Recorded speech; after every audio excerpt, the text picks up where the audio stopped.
As soon as that we can verify that it's on there. Yes. Okay. Well, then we go ahead and get started. Yes, you will.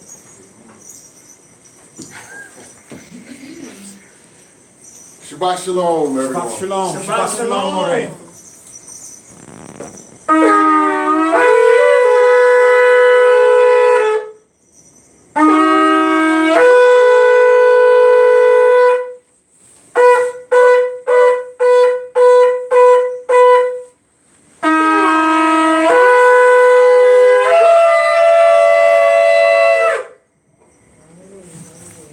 Hallelujah.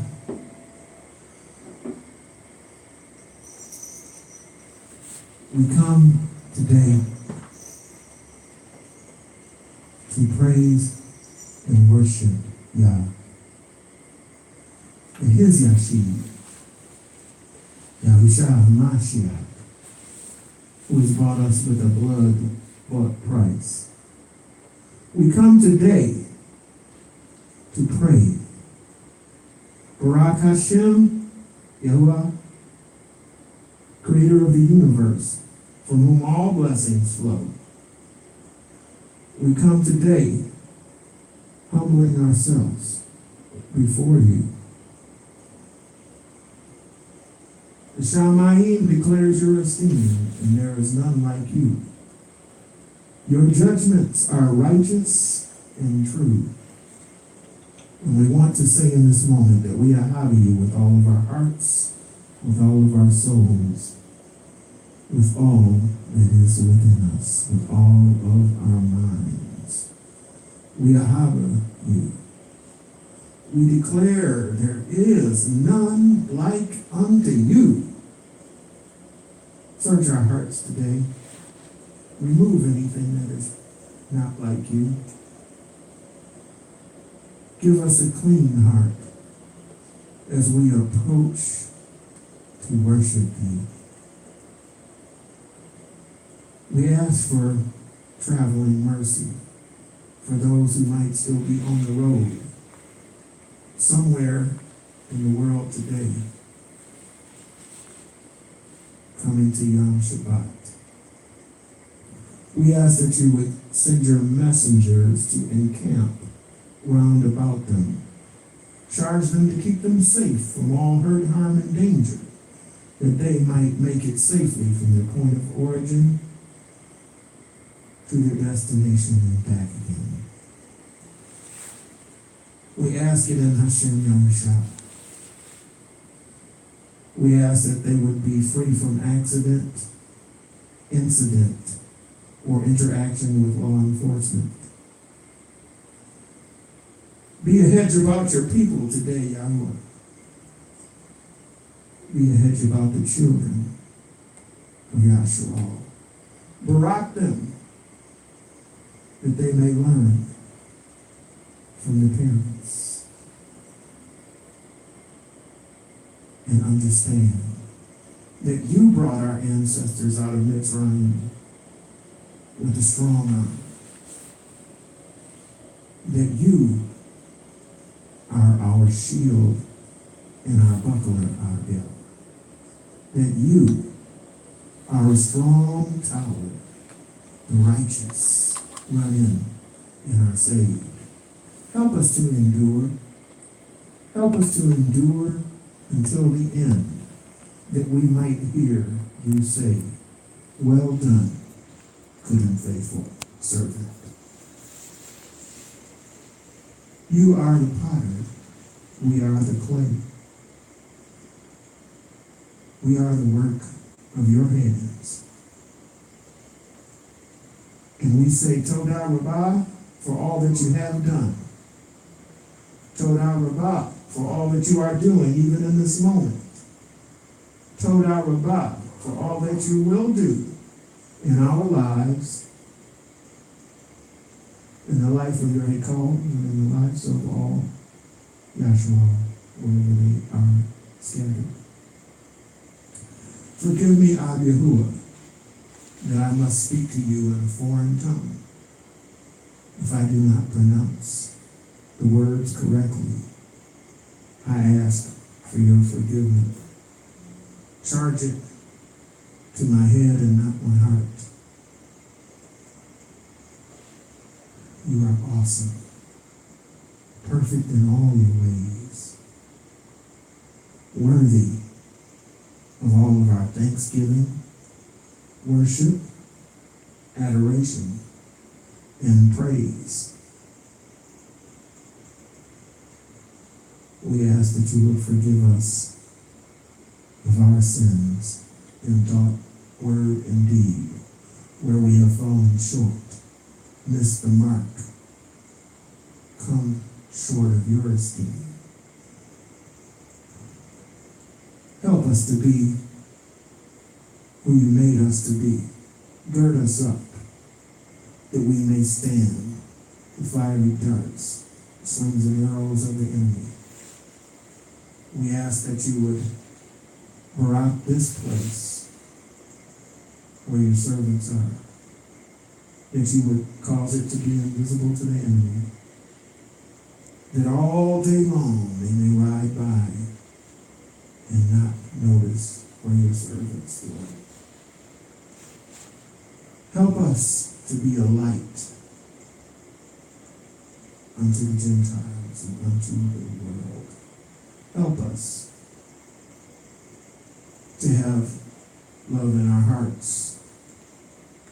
You said that vengeance is yours, and we desire to be obedient to you, to take your word into all the earths,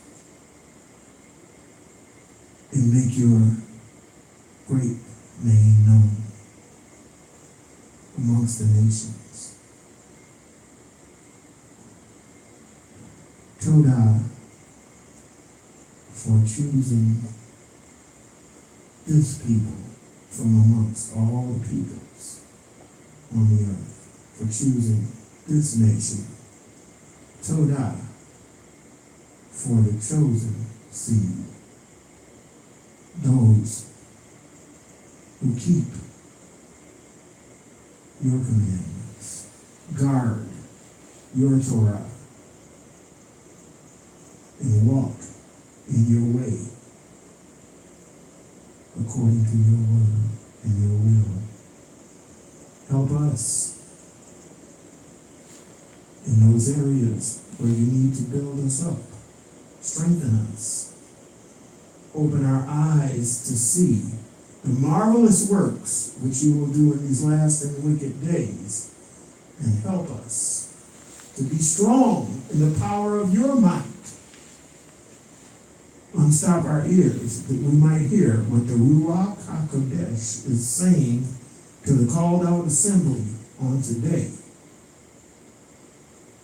And we'll be sure to give you all of the esteem,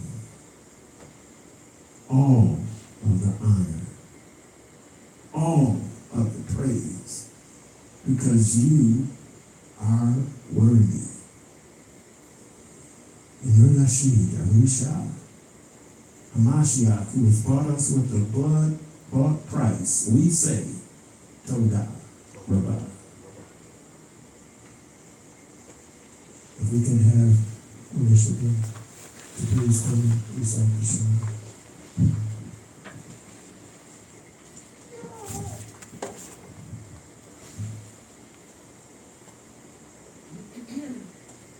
Amalek Ne'aman, Amalek Ne'aman, Shema Yisrael, Shema Yisrael, Yahuah Eloheinu, Yahuah Eloheinu, Yahuah Echad, Yahuah Echad, Baruch Shem Kavod, Baruch Shem Kavod, Malchuto, Leolam, Leolam, Ued, Uahata, Uahata, Et Yahuah, Et Yahuah, Elohecha, Elohecha, B'kol, B'kol, Levalta, Levalta, Ub'kol, Ub'kol, Nafsheka, Nafsheka, Ub'kol, Ub'kol, Meodekav, Meodekav, Uhayu, Uhayu, Hadavarim, Hadavarim, Ha'eleh, Ha'eleh, Asher, Asher, Anoki, Anoki, Metzukah, Metzukah, Hayom, Hayom, Al-Babaka, Al-Baraka, Ushinantam, Shinata, Labanaka, Labanaka, Udi Barta, Dibata, Bam, Bam, Bashiptika, Basheptika, Ubetika, Perfectica, Ubelektika, Baderet, Badere, Upshapika, Upshapaka, Upunika, Ukunka, Ukshartam, Ushartam, Leot, Leot, Al-Yadika,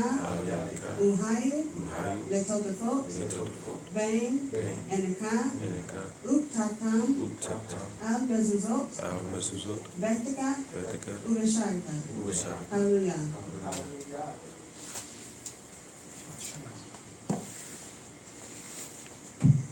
For those of you who are joining us over the internet today, we say Shabbat Shalom to you from whatever city that you're dwelling in, and we welcome you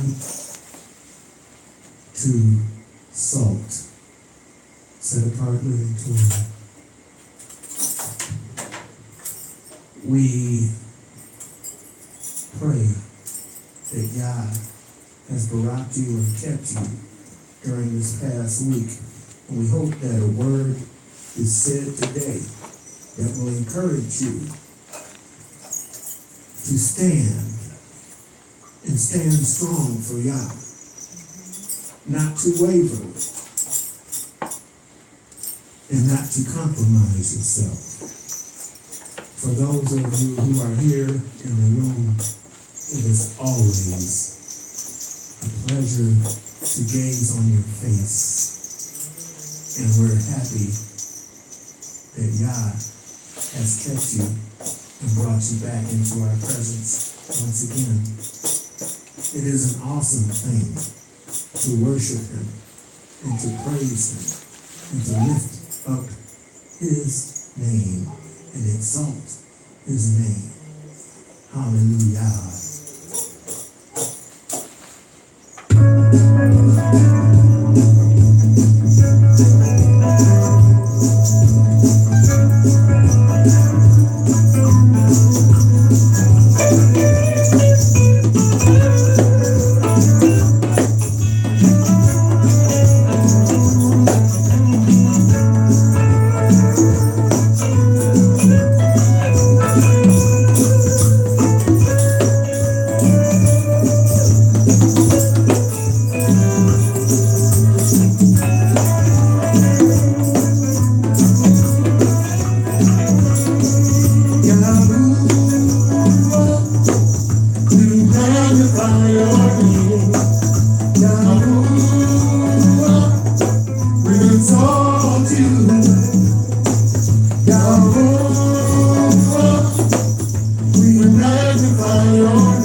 We exalt you.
us with the blood of Christ. It's a debt we can never repay. Again. Yahuah, you bought us with the blood of Christ. It's a debt we can never repay. And we sing, Todah, Todah, Todah, Todah, Todah, Yahuah. And we sing, Todah, Todah, Todah, Yahuah. And we sing, Todah, Todah, Todah, Todah, Todah, Yahuah. And we sing, Todah, Todah, Todah, Yahuah. Let me praise him with my strength instrument.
And just like he brought our ancestors out of Mitzrayim, he is able to deliver us from this place. And when he does, we will go out with shouting and with joy, exclaiming, there is none like unto our Yah. Hallelujah. Hallelujah. Because one day, he's going to gather us and take us back into the land that he took with our forefathers. Hallelujah. On that day, I want to dance like Dawood danced. Hallelujah. Hallelujah. Hallelujah.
need a healing on today,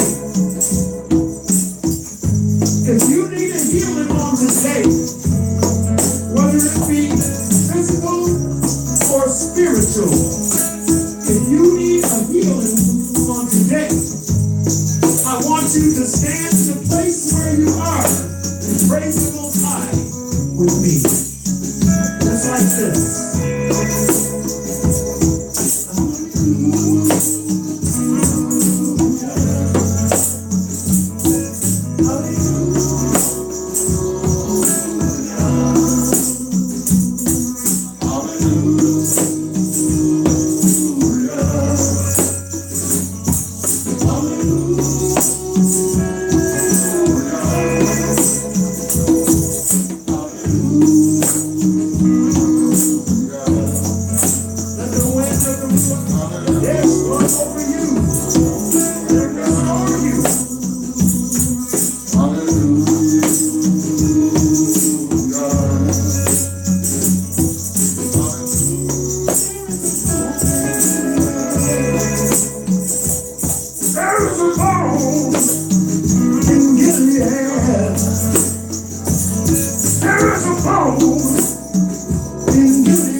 Box.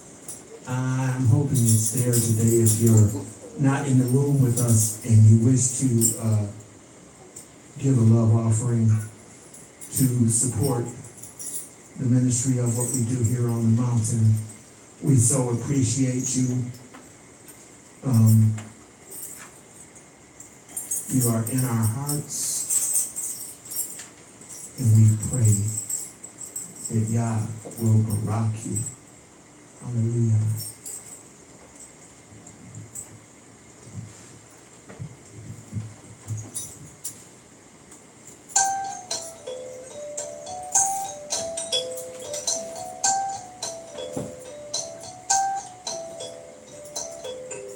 Barak Hashem, Yahuah, Barak Hashem, Yahusha, Barak Hashem, Yahuah, Barak Hashem, Yahusha, Todah, for all you have done, Todah, for all you're doing, Todah, for all you will do, Todah, hallelujah, Barak Hashem, Yahuah, Barak Hashem, Yahusha, Barak Hashem, Yahuah, Barak Hashem, Yahusha, Todah, for all you have done. Todah, for all you're doing. Todah, for all you will do. Todah, hallelujah. Todah, Yahuah, Todah,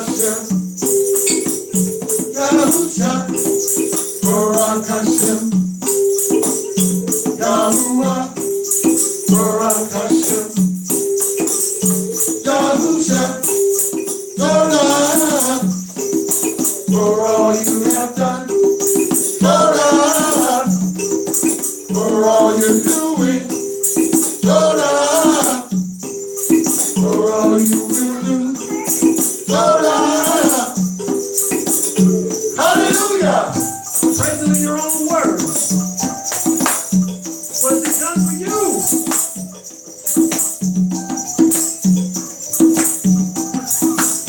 Todah, for your loving kindness towards us. Your goodness, your grace, your mercy.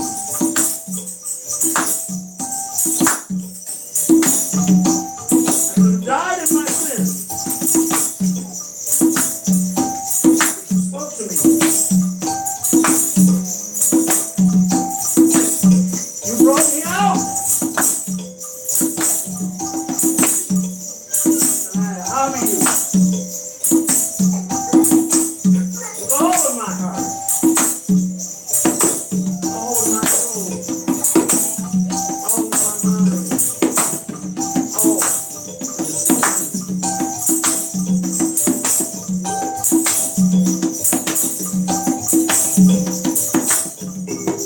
Baruch Hashem, Yahuah, Baruch Hashem, Yahusha, Baruch Hashem, Yahuah, Baruch Hashem, Yahusha, Todah, for all you have done.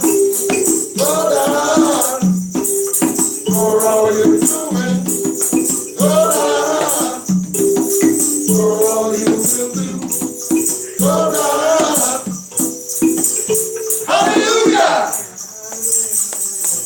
Hallelujah. Hallelujah. Hallelujah. As we prepare to go into our Torah portion for today, we ask that you would just take a moment and thank Him for what He's done for you. Hallelujah.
Shabbat shalom, everyone. Shabbat shalom.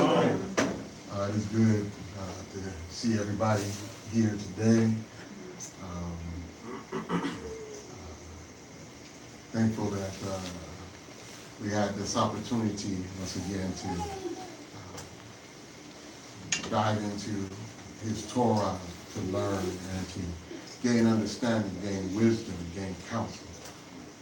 through his Torah. I wasn't sure if we was going to be able to get on YouTube today, but looks like we were able to accomplish that. And Todah to Joshua for making that possible for us today.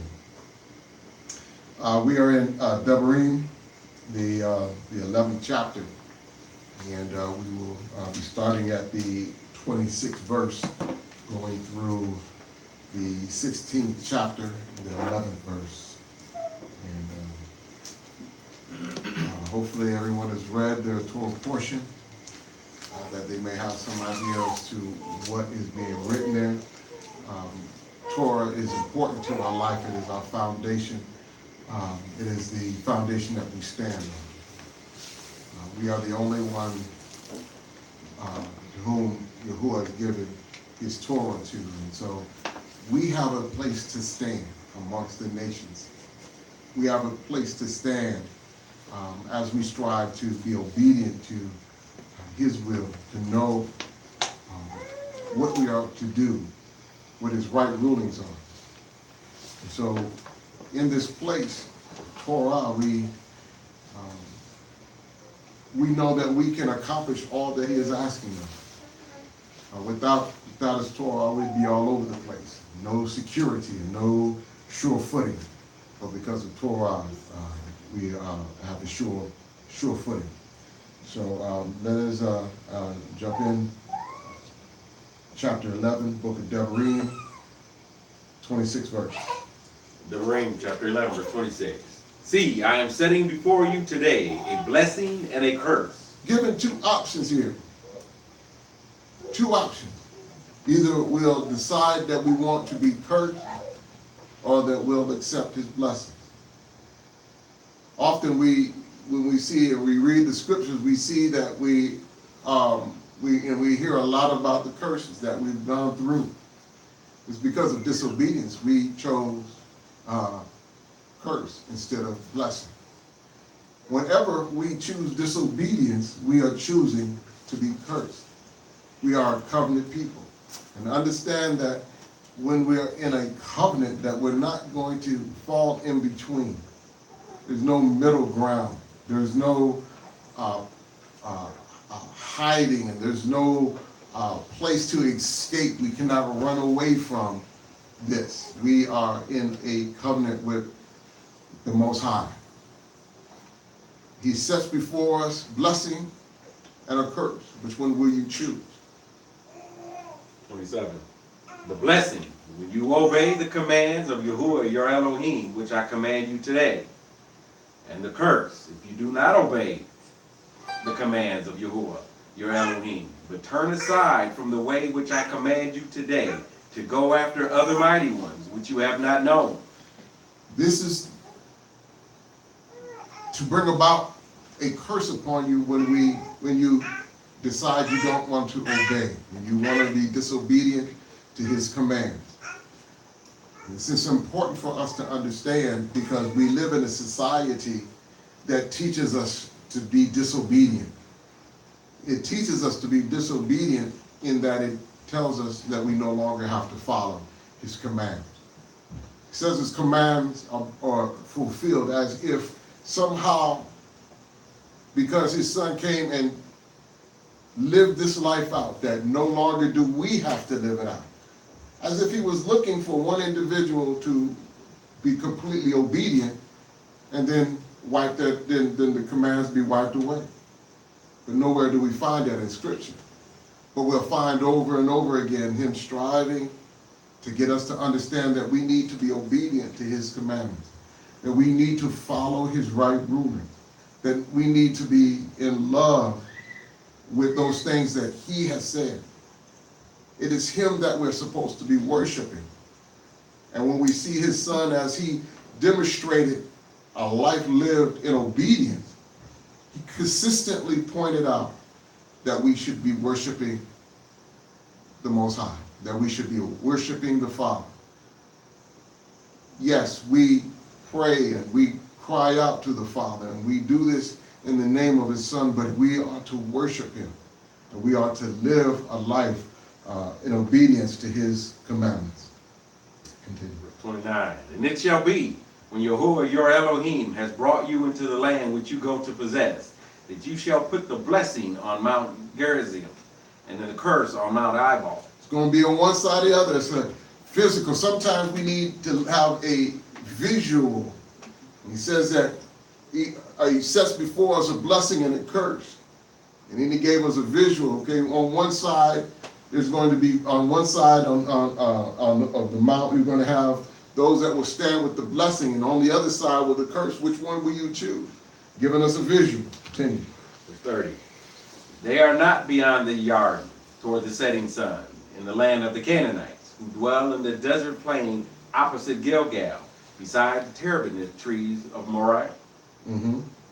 For you are passing over the Yarden to go in to possess the land which Yahuah your Elohim has given you, and you shall possess it and dwell in it, and shall guard to do all the laws and right rulings which I am setting before you today.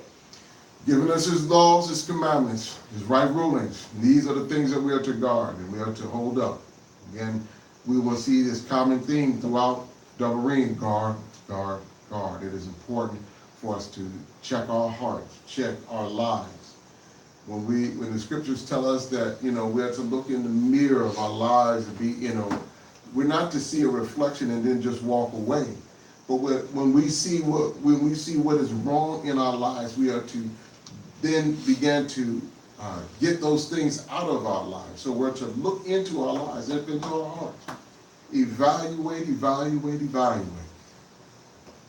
I remember, back when I was a teenager, and we, back in the 70s, I would, in between classes, everybody would run to the bathrooms, and we'd be, lined up three to a mirror, picking our afros out, making sure that they were straight, making sure that there wasn't, anything sticking out, we shaping them, making sure they look right. We didn't just look in the mirror, and see, a flat side or something sticking out, and then just walk away. But we evaluated what we saw, and then we went to work to repair whatever that issue was. And this is what we do when we guard his command. We're constantly looking into his commandments to find where we're falling short, if we're falling short. Those areas that we need to improve on, those areas that we need to come up. And we don't want to find ourselves just looking at the commandments and then just walking away, but to look into this commandments and then doing something about that and bringing it to fruition in our lives. Deuteronomy chapter 12, verse 1. These are the laws and right rulings which you guard to do in the land which Yahuah Elohim of your fathers has given you to possess, all the days that you live on the soil. Completely destroy the places where the nations which you are dispossessing serve their mighty ones, and on the high mountains, and on the hills, and under every green tree. You shall break down their slaughter places, and smash their pillars, and burn their arim with fire. And you shall cut down the carved images of their mighty ones, and shall destroy their name out of that place. He says to completely destroy all the places where the nations which they are dispossessing serve their mighty ones. We didn't do that. We consistently wanted to follow after and to do what these other belief systems were doing. This is one of the damages that we have in our people today, that they're consistently trying to follow after the belief system of the religions of the world. We have some of our people that want to call, say that they're Islam, and they want those that are, follow after the Catholic Church and Christianity. Instead of following the scripture or following his commandments, they want to follow after a false belief system. This is what caused our people to fall into a state of curse. Not that the Most High wanted us to be a cursed people, but we're people in covenant. And he's saying that if we'll do right and we'll follow him, that he will bless us, and these blessings will be abundant, above all that we can even imagine. We're going to find that as he breaks down what those blessings are, he blesses even the bowls that we cook out of. Every aspect of our life will be blessing if we would be obedient. But when we choose disobedience, then a curse would come over us. And we know according to the scripture that we did not follow. We were not obedient. Let's read that in Tehillim, the 106th chapter. That's Psalms 106.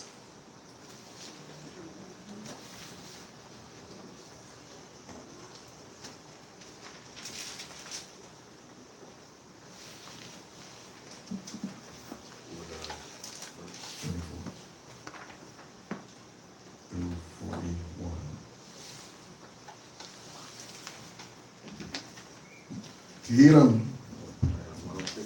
106, verse 34. They did not destroy the peoples as Yahuah had commanded them, but mixed with the nations and learned their works. So we find that they did not. He says that they did not destroy the peoples that were under the ban. He says that Yahuah had commanded them, but mixed with the nations and learned their works.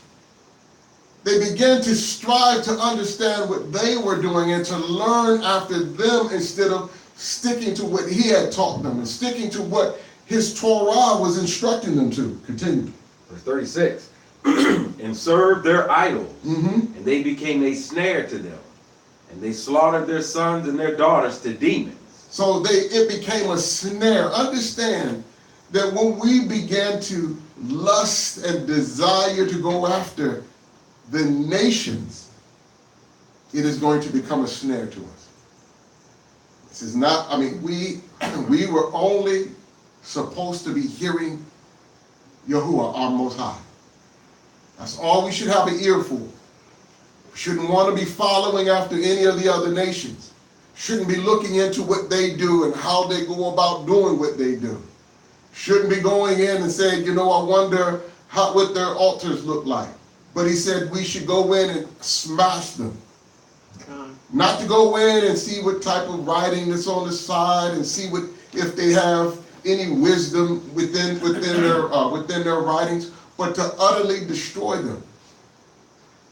He goes on to tell us that we're not even to learn of their mighty ones. So I don't want to know who you serve. I don't want to know his ways. I don't want to know his customs. Because we are a set-apart people. And we serve a jealous arim who desires our full attention. To gain understanding, I made mention before, when you have a jealous husband doesn't want his Isha or his wife looking to any other. He doesn't run next door and ask the man next door how her dress looks.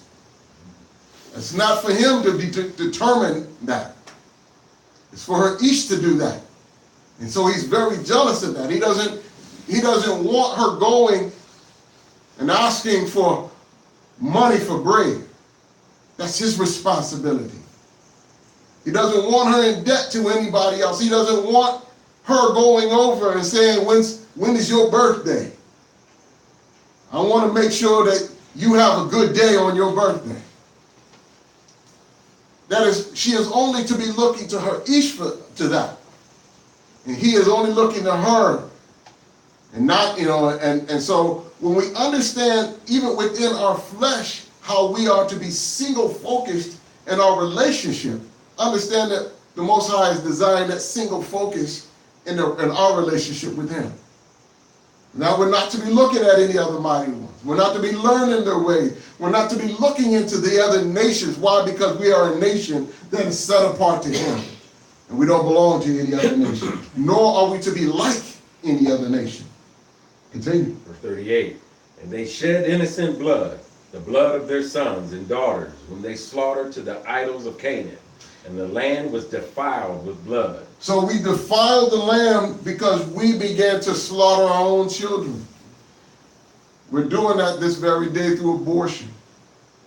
We're doing that this very day through putting chemicals in our bodies to make sure that we don't bear seed, that our children are not born. We're slaughtering them as the nations do. This is not a practice that we as a people practice. He said we slaughtered our sons and slaughtered our daughters to demons.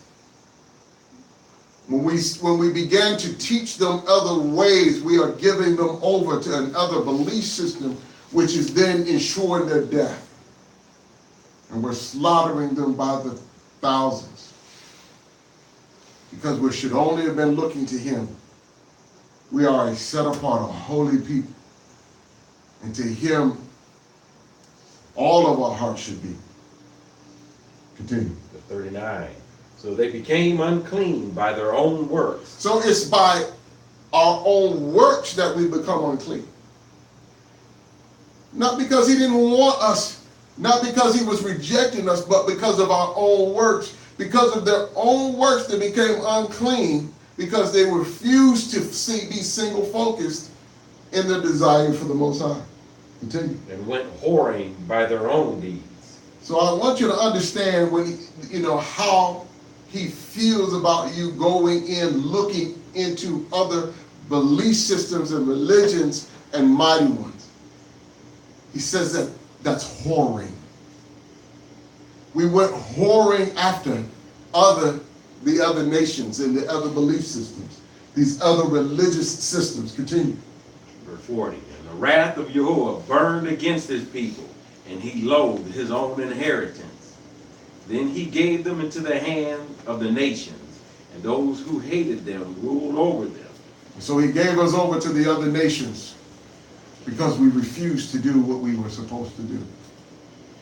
This is why it's so important as we learn Torah that we learn to be single focused.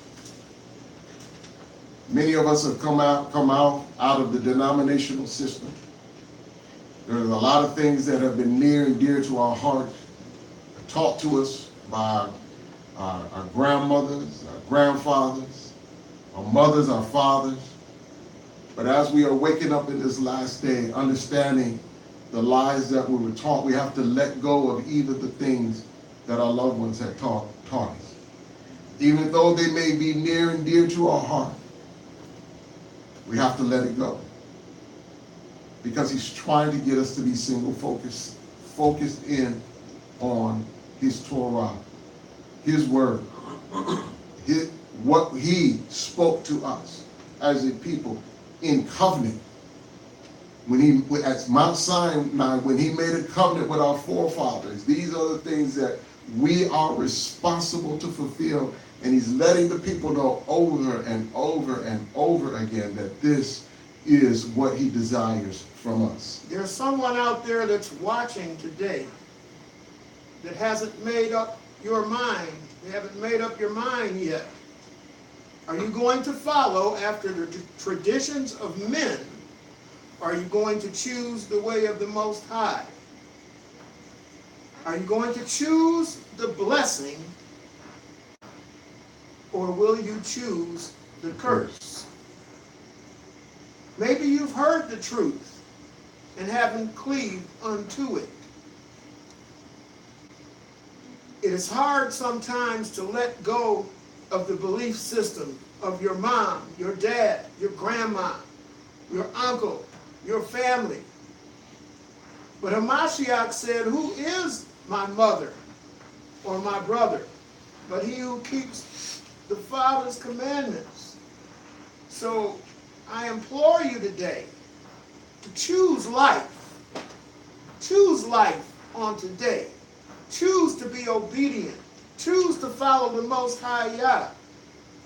Because the other mighty ones of wood and stone, they can't save you. They can't help you. They need to be dusted off. They have no power. They can't deliver you.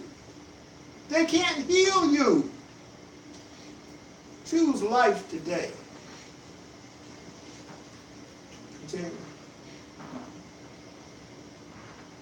Yes, sir. Oh, Maureen, I have to tell you this.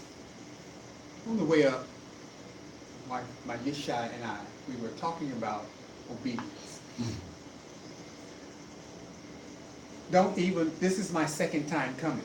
I asked you outside, I was wondering when you were going to ask me of my fringes. Mm-hmm. Is it so? That is so. Another thing that people don't understand is that yet Cain, this is ruled by Yah, but you are under this man's rule. You do understand that, don't you?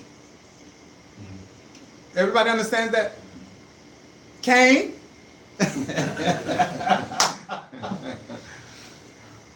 You should have stopped me as I got out of the car and told me, said, I don't see the fringes. Don't come back without your fringes. Don't be afraid to stand up and allow anything to come here, because we're under your rule. You're under Yahuah's rule and we're under your rule. We wear fringes. We will have them on. And I did ask. That's correct. I did ask. I'm saying all of that Yes. to say this, that we're talking about pushing out the life of gentilism. We speak of talking about isolation so that we don't have to buy or sell from the Gentiles. You also must put out the light of all things that remind our people what is necessary to do. Everything that you know to do, do it. That's right. Wearing fringes is a small thing, but it's mighty in heaven. So my family and I, we apologize, Yisrael. We will have fringes on next week. But remember this. More, Yah has you in charge, and he also has his hand upon you to bless this people.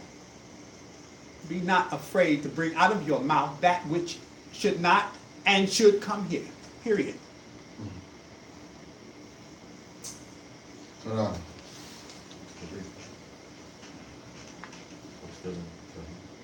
No. Deuteronomy chapter 12, verse 4. Do not do so to Yahuah your Elohim, but seek the place which Yahuah your Elohim chooses. So we are not to disregard him. We are to pay attention. We are to watch and to listen to his instructions. We're not to go whoring after other mighty ones. He says, don't do this to your Elohim. Okay. Don't do this to your Elohim. Out of all your tribes, to put his name there for his dwelling place, and there you shall enter.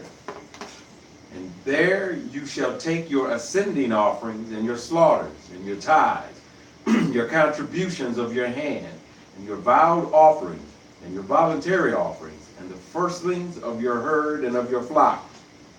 And there you shall eat before Yahuah your Elohim, and shall rejoice in all that you put your hand to, you and your households, in which Yahuah your Elohim has blessed you. He is very, very thorough in letting us know that when we serve him, that it is him and who we serve. We don't just take what belongs to him and offer it any old place. He says, that place where I will put my name in, that's where you are to bring your offering. Again, we go back to a relationship. I don't want, my Isha don't go take a meal that has been prepared for me and serve it in your place.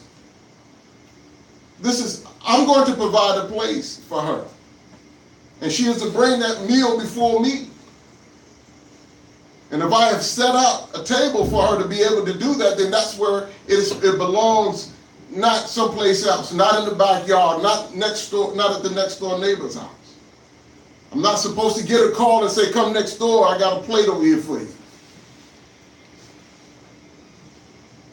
So we're not, when the Most High says, we're to send an offering up to him, he says, where I will place my name in. And that's the place that we should all come to. That's the place that we should desire to send up our prayers and our offering to the Most High. Continue. Verse 8. Do not do as we are doing here today, each one doing whatever is right in his own eyes. No self-rule. See? No self-rule. Don't do as they're doing then. And this is what is being taught in this nation now. Anytime you say that we don't have to follow his laws, statutes, and commandments, what is left? But to do what we feel is right. What we deem is important to do or not to do. What somebody else instructs us.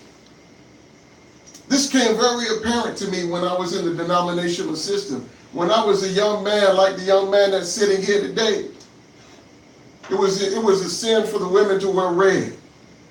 It was a sin for them to wear open-toe shoes. It was a sin for them to have, sleeveless blouse on. It was a sin for them to be wearing pants. It was a sin for them to wear red lipstick. By the time I was 17, all of that was thrown out the window. Why? Because it was self-rule. Laws they made up. Laws that didn't line up with what he said. And so because of that, we became a lawless people, not understanding or not knowing or not having a foundation to stand on whatsoever. And we find it in all the denominations. 40 years ago, things were so different. And then now these denominations are bringing homosexuality within their teaching. It's okay for the organist to be a homosexual. The women are leading the congregations. Back when I was a young man, a woman couldn't even walk in the pulpit. But they're now teaching and preaching from it, leading. I was listening on the radio just a month ago, and there was a black woman that was kicked out of the church because of her homosexuality. And so she went and started her own. Now she's called a bishop.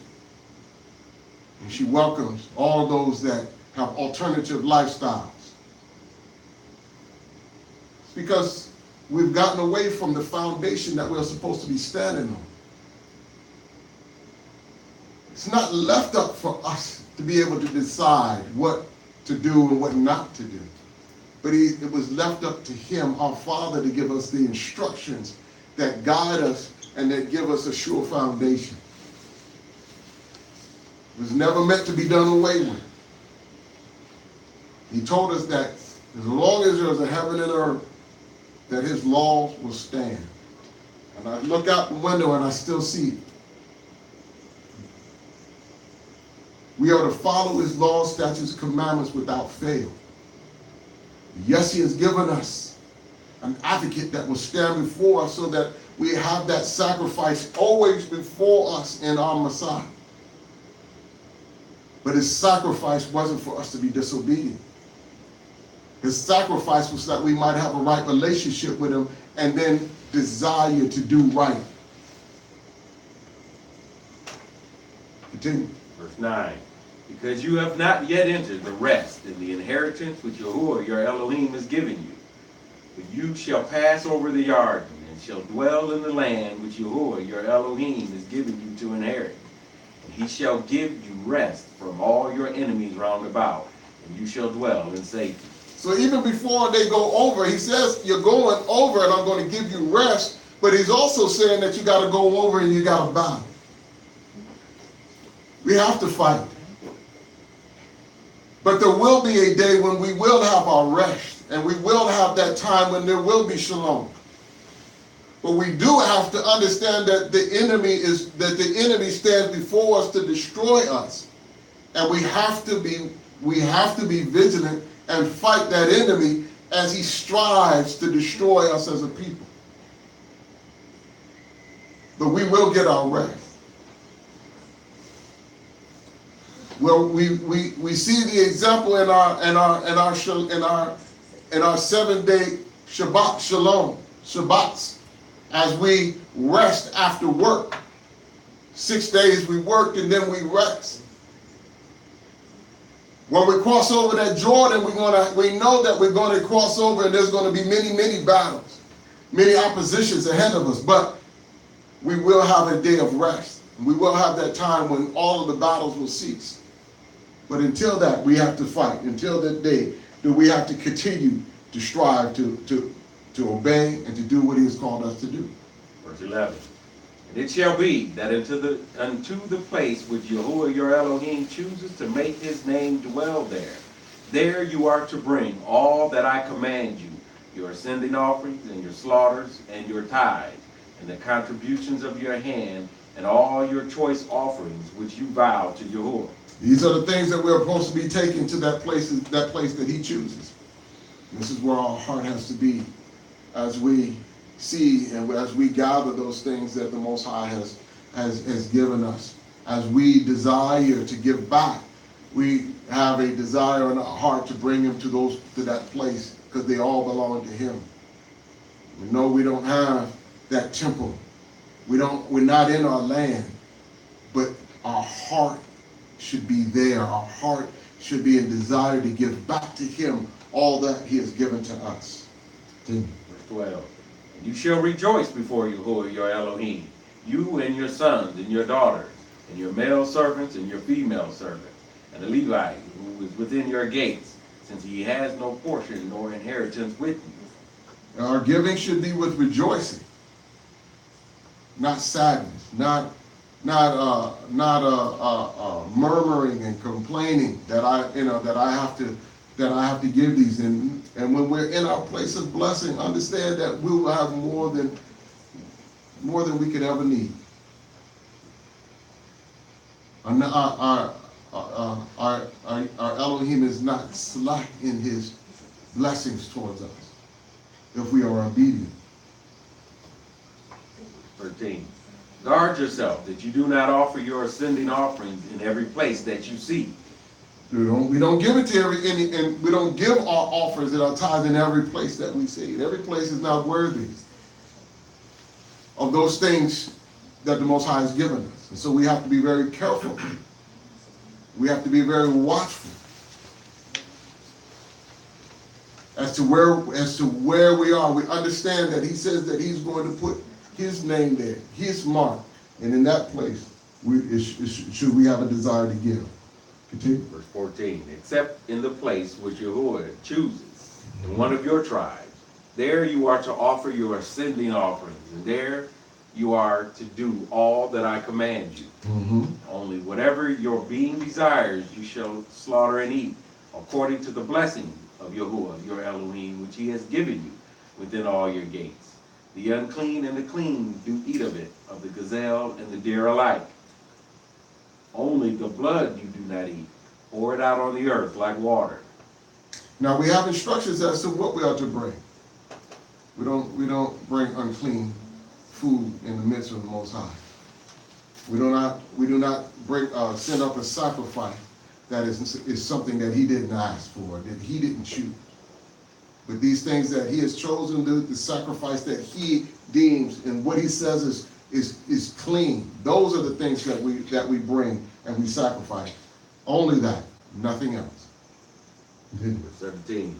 You are not allowed to eat within your gates the tithe of your grain, or of your new wine, or of your oil, or of the firstlings of your herd of your flock, or any of your offerings which you vow, or of your voluntary offerings, or of the contribution of your hand. We're not to eat it in our own gates. You don't sit at home and say, I set this aside for the Most High, and then sit amongst yourself and eat that offering. He says that offering belongs to him, so bring it to the place that he chooses. It is not, it is to be shared amongst the Levites. It is to be shared amongst the people. It is to be shared amongst, you are to enjoy that meal in that place.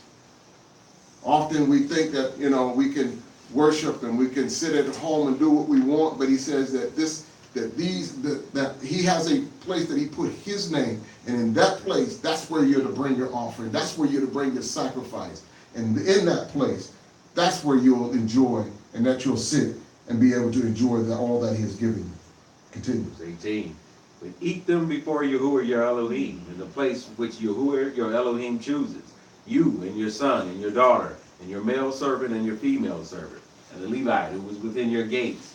And you shall rejoice before Yahuah your Elohim in all that you put your hands to do. Mm-hmm. Guard yourself that you do not forsake the Levite as long as you live in your land.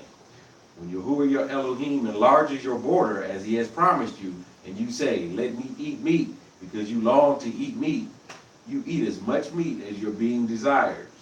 When the place where Yahuah your Elohim chooses to put his name is too far from you, then you shall slaughter from your herd and from your flock, which Yahuah has given you, as I have commanded you. And you shall eat within your gates as much as your being desires. Mm-hmm. Only as the gazelle and the deer are eaten, you are to eat of it. The unclean and the clean alike eat of it. Mm-hmm. So we do have an exception if you're too far away. If you're too far away, then he says that you can then do that. But there's, but he's all, but also there's, he continues on and lets us know that then we are to sell that we would have for money, and then when we get to that place that he has chosen, so if we still have a responsibility to travel there. But then we would share. Then we would go and buy those things that would be on our heart and our heart's desire, and then we would share that then with the Levites, the strangers, the servants, because it's a celebration when we bring our tithes and our offering. Continue. Verse 23. Only be strong not to eat the blood, for the blood is the life. Do not eat the life with the meat. Mm-hmm. Do not eat it. You pour it on the earth like water.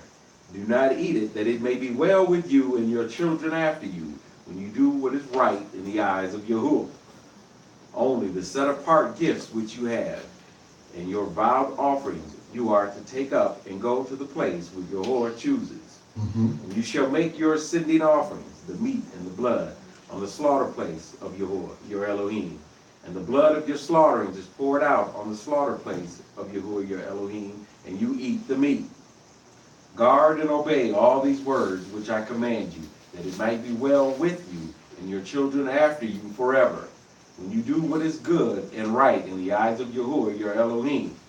When Yahuah, your Elohim, does cut off from you before you the nations which you go to dispossess, and you dispossess them and dwell in their land, guard yourself that you are not ensnared to follow them after they are destroyed from before you, and that you do not inquire about their mighty ones, saying, how did these nations serve their mighty ones? See, we're not even to inquire about the mighty ones. Many want to study and learn, and they're not called to do that. But he's told us, don't even inquire about their mighty ones. To learn about, to find out how they serve them, to find out about the rituals, to find out, what they involve themselves in. We have what we need to serve the Most High right in front of us. His word. And he will instruct us as to what we're to do, how we're to do it. And the nations have been given over to other mighty ones to do other things. It's not for us to find out or to get involved in what they do. Ours is to focus in on him, that we may please him in our service. Continue. Verse 30 continues, and they say, let me do so too. Verse 31. Do not do so to Yahuah, your Elohim, for every abomination which Yahuah hates they have done to their mighty ones, for they even burn their sons and daughters in the fire to their mighty ones. All the words I am commanding you, guard to do it. Do not add to it nor take away from it. They burn their sons and daughters to serve their mighty ones. And like I mentioned earlier, this nation has pushed from the 60s abortion. Their mighty one's pleasure, freedom from laws, Cain. freedom from responsibility, Cain. freedom from doing and obeying the will of the Father as he has told us to replenish. They choose not to retain Yah in their knowledge. So he has turned them over to a reprobate mind. This nation, this land of our captivity, is a land that is run by reprobate minds. Our ancestors were not even considered a person in this land. It's easy to begin to think that I'm doing well and I have food to eat and I have money in my pocket, and so it's not so bad in this nation. But remember, when they were drafting their documents, they considered your ancestors to be 3/5 of a person. That's right. No better than the beast of the field. We cannot forget how they looked upon us, That's right. how they dealt with us. That's right. Because if we forget our heritage, then we are doomed for history to repeat itself. That's right. We need to cling to every word that proceeds out of the mouth of the Father. We cannot forget what has been done to our people. Oh, they're quick to desire you to forget. Why can't you just leave that in the past? And that is why I have to constantly look back at history to remind me of what has been done to us as a people. That's right. Because when you allow yourself to forget, then you begin to lean toward your own understanding. That's right. You begin to lean toward what this nation chooses. Do you want the American dream, or do you want the promises of the Most High? Come. I choose the promises of the Most High. Cain. And I recommend that you would also, because the American dream is rooted in selfishness, in the lust of the flesh, and the pride of life. We are not to follow after what this nation is doing. And if you do, there's punishment coming and judgment is coming.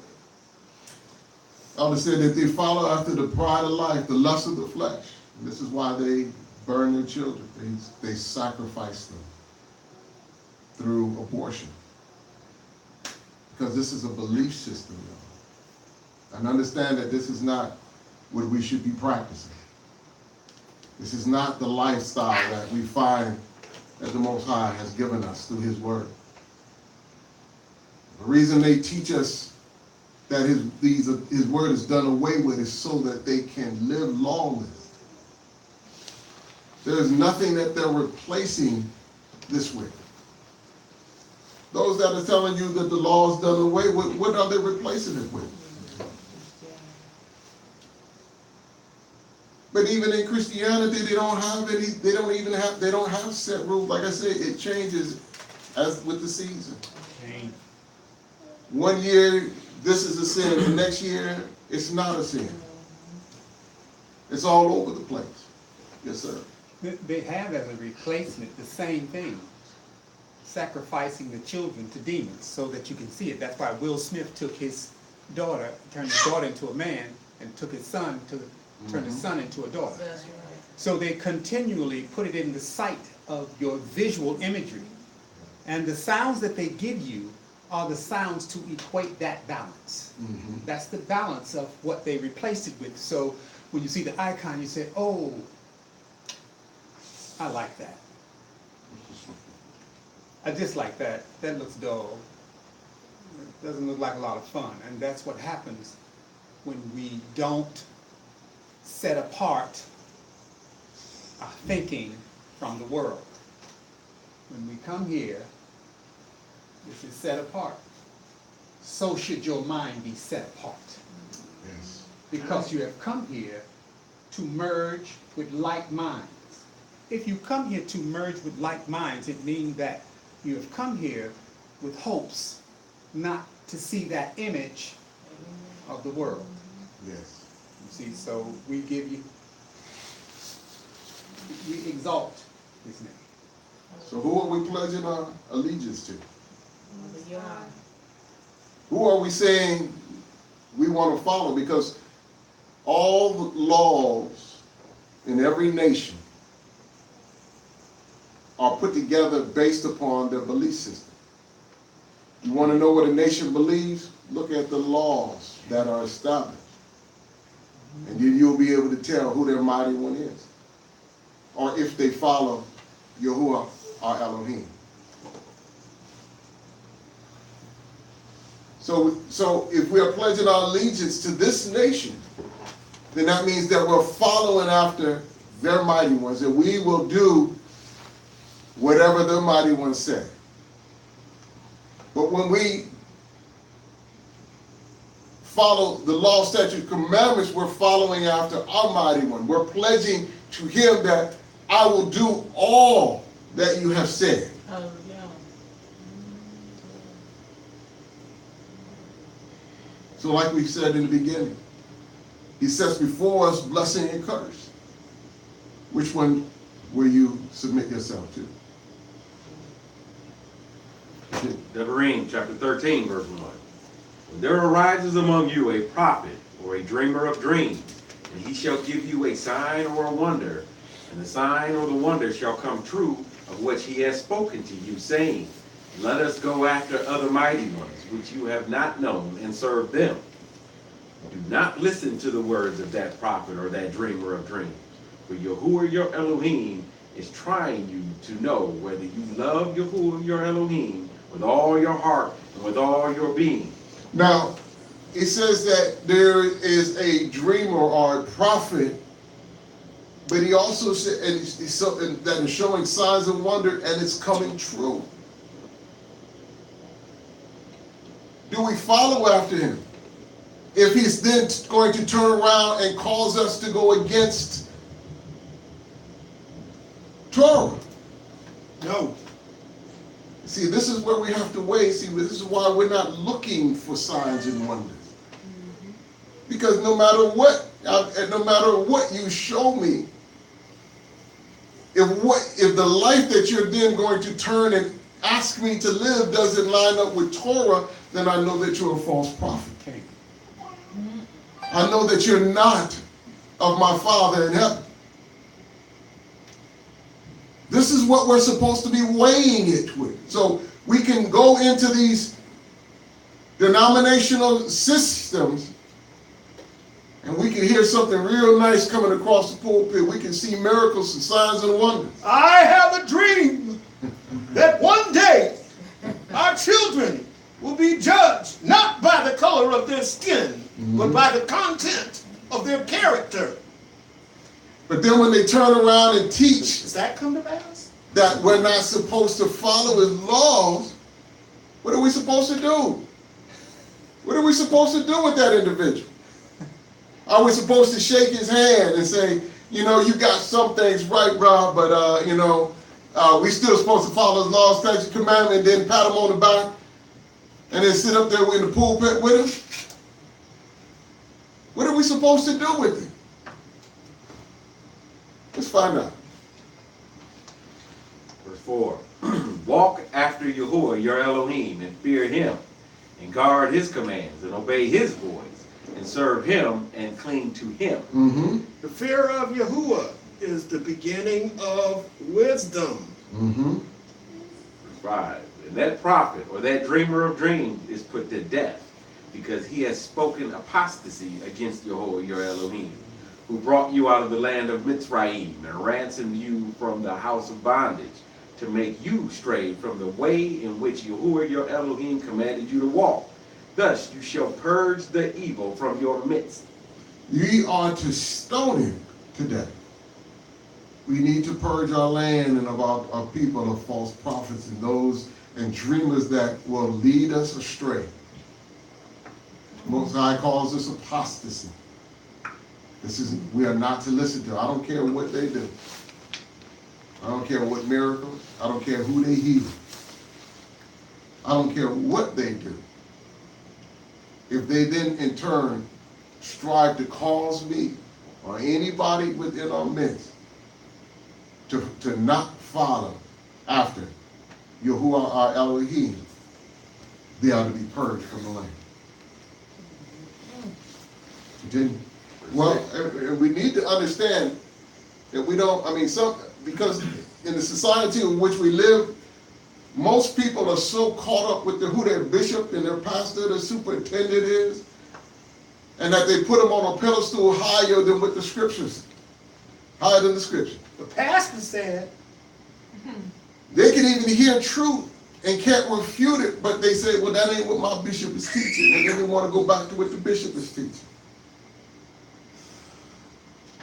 But he's saying, but what he is saying and what he's going to continue to say, that these human beings should not be lifted so high as that we listen to them over Yahuah.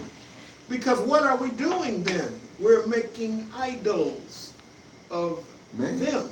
That's right. So, what about mom and dad? What about brother and sister? What about husband and wife? Do they have the power then to lead us astray? Well, let's find out what the scriptures say. See? Verse 6. When your brother, the son of your mother, When your brother, the son of your mother, continue, or your son, or your daughter, or the wife of your bosom, or your friend, who is as your own being, entices you secretly, saying, let us go and serve other mighty ones, which you have not known, neither you nor your fathers, of the mighty ones of the people which are all around you, near to you or far off from you, from one end of the earth to the other end of the earth. Do not agree with him or listen to him, nor should your eye pardon him, nor spare him or conceal him. But you shall certainly kill him. Your hand is first against him to put him to death, and afterwards the hand of all the people. So, it doesn't make a difference who the individual is. And this is why we have to settle in our hearts who we're going to follow. Because if we're saying we're going to follow Elohim, then understand that he requires your entire heart. Not, not somewhere in between your Isha, not somewhere in between your children. But he has to be far above all of that which you love. Husband, wife, son, daughter, dear childhood friend, no matter who it is. Whose voice is more important? And that's the voice of Yahuah Elohim. And if they are going to lead you astray, if they're going to beckon you to come and worship another one, don't sit and whisper and conceal the matter. But we're to expose that individual, whether it's wife, husband, children, or friend. Makes no difference. And they are to be purged from the land. You don't go sit in a closet somewhere and weep and moan and let everybody else do it. But he said, you are to throw the first stone. Why? Because that demonstrates your love for the Most High. I'm not going to leave it into somebody else's hands, but I'm going to take it into my hands. Why? Because of my love and my desire to serve him above all others. That even if it was my own child. when judgment is being made, when judgment is being made, his Torah is righteous. Not my feelings. His Torah is righteous. Not my desires. But his Torah is righteousness. Not my feelings. Not my relationship. His Torah is righteous. And if all of my family rejects, then all of my family is to be put under the ban. By a show of hands, how many people in here after you came into the truth were approached by another family member or a friend that said, why don't you just come back to church with me next week? It'll be okay. Just come on back. No, not coming back. Once I learned the truth, I didn't want to go back to the false system. Why? Because I've been lied to all my life. I don't want to continue in the lies. I don't want to go back so you can lie to me some more. Once I know the truth, where is there for me to go? Like the taught ones said to Hamashiach, you have the words of life. We can't go back. We can't ever go back to where we came from. Because they'll try to convince you, but you need to keep your eyes stayed upon the Most High. He's the only one that's able to deliver you. Their false idols cannot deliver you. And so someone that is trying to pull us away, whether family, friend, neighbor, grandma, uncle, no matter who it is, what are we to do? Read. Verse 10, you shall stone him with stones until he dies, because he sought to entice you away from Yahuah your Elohim, who brought you out of the land of Mitzrayim, from the house of bondage. Now, we're not stoning people in this land.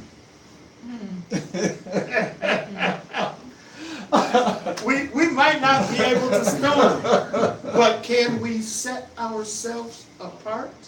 Can we do that? Understand that this is the seriousness of this. I can't.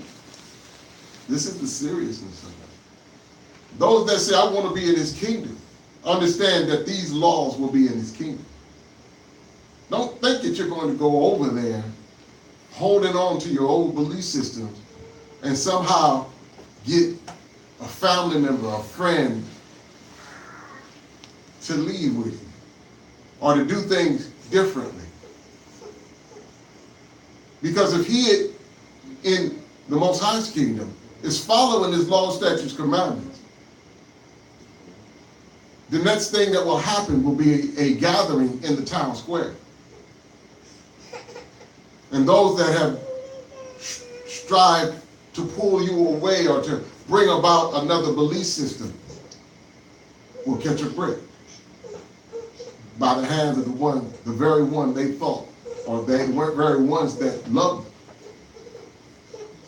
They'll catch a brick because they had a desire to pull away those that were those that were serving Yahuah our Elohim. Again,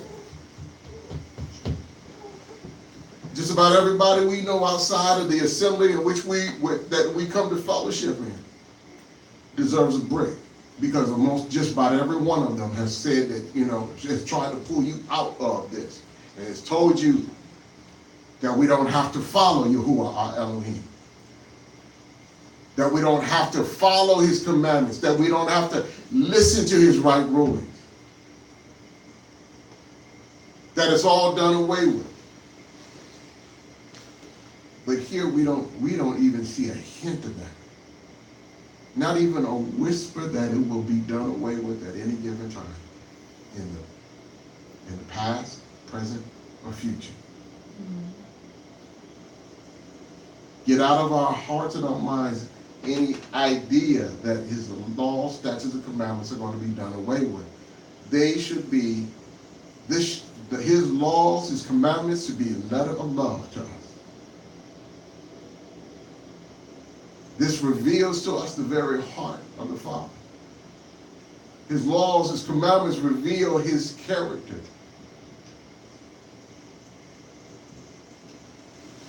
And so it's dear to me because I'm in a relationship with him. And I would dearly need to know and to understand who he is. Let's keep it real up in here today.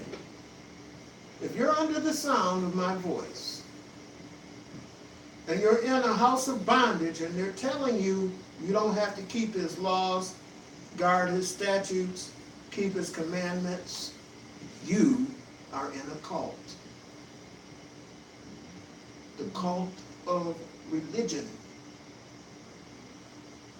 Understand that it's only the Most High and his laws and statutes and commandments that are between you and the lake of fire. It's only the laws, the statutes, the commandments, the right rulings that can keep you from the lake of fire. If they're telling you anything else, you're in a cult. Let's keep it real. Verse 11. Let all Yashrael hear and fear, and not again do any such evil matter as this in your midst. Let all Yashrael hear and fear. Some people have this imagination that there's going to be people getting stoned left and right constantly, every day, all day long, in his kingdom because it's stoned. No. When we hear and we see and we, in that kingdom, when the first person gets stoned, I guarantee you, 100 that even had that thought that they might do it, I'm not going to do it anymore. That thought's going to get out of their mind. The next person that gets stoned, then there's going to be 1,000 more that's going to say, that's not, that I don't, I will reject any thought that runs through my mind that I would do anything against the will of the Most High. When the third person gets stoned in the town square, 10 million people that had any inkling that they were going to entertain any amount of weakness, that's out the window. You're not going to see a whole bunch of people getting stoned. Why? Because they will learn to hear and to fear and to understand that the Most High is not to be trifled with. That if we are saying that we are His chosen people, then we need to obey Him with all of our hearts and all of our minds. There's no prison system. We're not going to be putting people in jail for breaking His laws. They'll just get stoned in the middle of the street. But after a handful of people get stoned, there's going to be a long period of time when you won't see nobody get stoned. You're going to see years go by, and the stains of the street are washed away. Why? Because they would have learned to fear and understand that it is not to be trifled or played with. Yes, sir. Remember, Yah makes examples as well. Remember Todah and his boys? The ground opened and swallowed them up to let you know that Yah is real. Yisrael has had the privilege of being chosen to have talked to Yah, to have seen him with their eyes. They had that privilege. Yah said, so that you would know that I speak to men, that I'm alive, and that I do speak. So you won't be so quick to disobey, to see the actions that Yah will put upon you for such a disobedience. And so all the things that we think that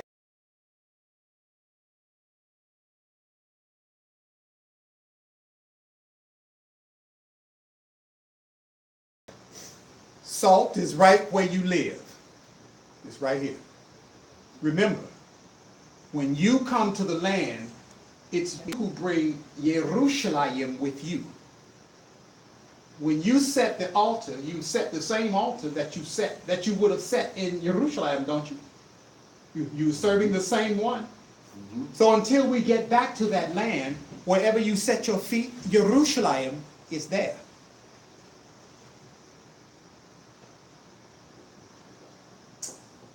Some people think that stoning is cruel and unusual punishment.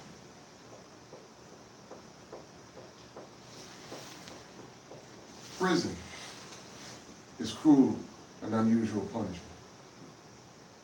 Prison is human torture. Human beings were never designed for that. It doesn't rehabilitate anybody, but it breaks down and destroys that which the Most High has created.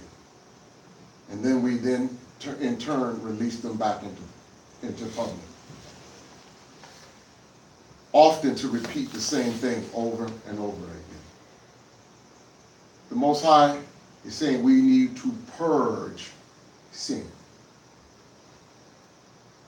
We have our young men that it's a badge of honor to go to prison, to be used and abused behind those locked bars because they've been deceived by the enemy. What the Most High was letting us know here, yes, there are going to be those for a period that will be the example because of disobedience. But those that would see these things, those that would hear, they would learn to fear. And no longer would we see this. It's not going to be something that's going to be, that we got to hide our children from day to day. And we got to wonder who's the next person that's going to be stolen in the street. When they learn and understand that we have to be obedient, then none of us will be doing that. But it's not going to be a struggle because he said that his laws are not grievous. He said that there will either be blessing or curse. So understand that to do his will and to live according to his laws, statutes, and commandments, the blessings are going to be so that they're going to be overwhelming. And so it's just not going to be something that we're just struggling with somewhere, sitting in a corner, wondering why I got to do these things. These are things that I'm going to desire to do. It is only the wicked and the evil and those that wish to follow after the enemy that will be dragged into this town square. Those that want to serve him, those that are true when they say that they follow the Bible, because the denominational system that say that they follow the Bible today, I don't have to take any other book before them to find out that they don't serve it. All we have to do is open their one, the ones that have their names written right across the bottom. Pastor so-and-so.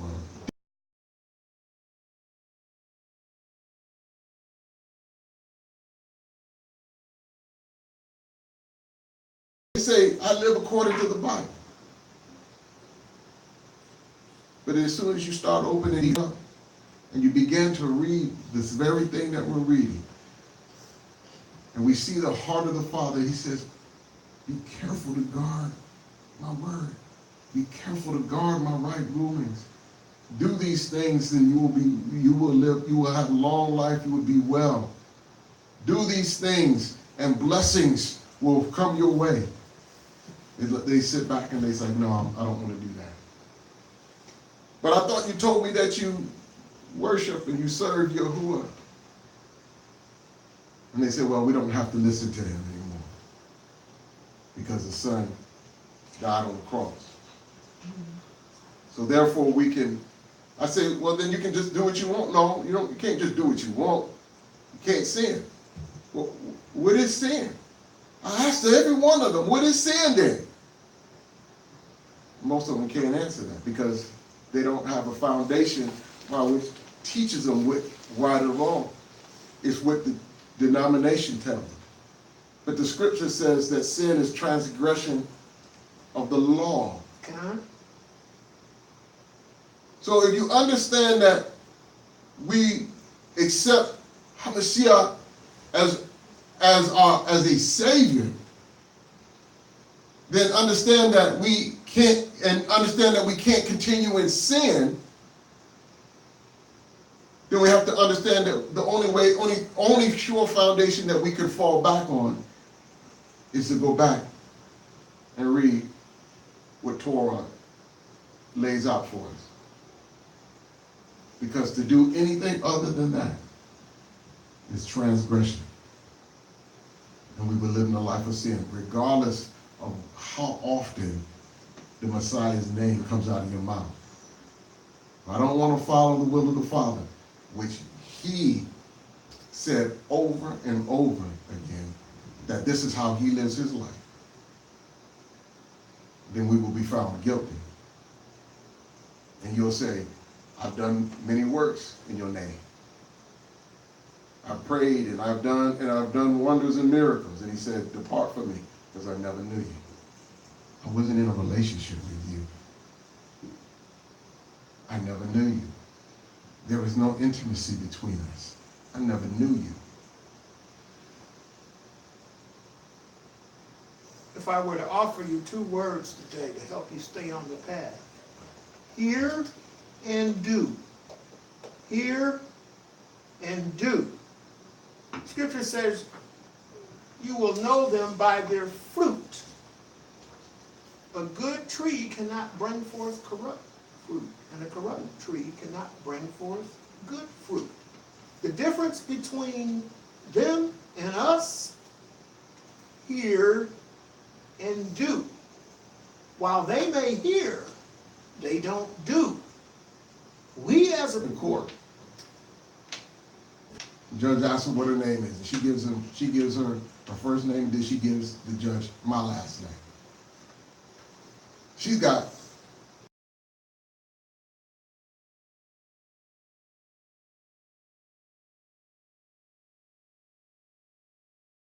from another. When she's given them my name. She goes to the judge and to the judge she says that, because I've given my children his name, then all of the blessings belong to these children. And the judge will look to me and he'll ask, is that so? And I'll say, no, I never knew her. I don't know her. Those children aren't mine. And to cast them out because they will not receive my blessing. So it doesn't make a difference what name you're calling if you're not serving the Most High. Then he's going to say, I never knew you. The fruit that you bore is not mine. And you'll be cast out. But all the whores and those that are sinning, because I never knew you. We're not in an intimate relationship. It's only those that are following his commandments. This is what Revelation, the very last chapter, says that, who has the right to the tree of life? He said, those that are following his commands. The very last chapter of the book. the last word, you could say. Continue. Verse 12. When you hear someone in one of your cities, which Yahuah your Elohim gives you to dwell in, saying, some men, some sons of Belial, have gone out of your midst and led the inhabitants of their city astray, saying, let us go and serve other mighty ones whom we have not known. Then you shall inquire, search out, and ask diligently, and see if the matter is true, and establish that this abomination was done in your midst. So they go to a city and they need to find out. They're searching diligently, seeking out whether this city has completely given over to serving other mighty ones. Search diligently now, because we need to find out the heart of these people. We need to find out the heart of these false prophets that have gone out, these evangelists that have gone out trying to teach that we don't have to follow the laws. And has the city given up over to that? Have they gone after other mighty ones? Have they forsaken their Elohim? What happened? Verse 15, you shall certainly strike the inhabitants of that city with the edge of the sword, putting it under the ban, and all that is in it, and its livestock with the edge of the sword. And gather all its plunder in the middle of the street, and completely burn with fire the city and all its plunder before Yahuah your Elohim. And it shall be a heap forever, never to be built again. And none of that which is put under the ban is to cling to your hand, so that Yahuah turns from the fierceness of his displeasure, and shall show you compassion, love you, and increase you, as he swore to your father. Every item of value, wealth. Understand this. Most High is making it known to take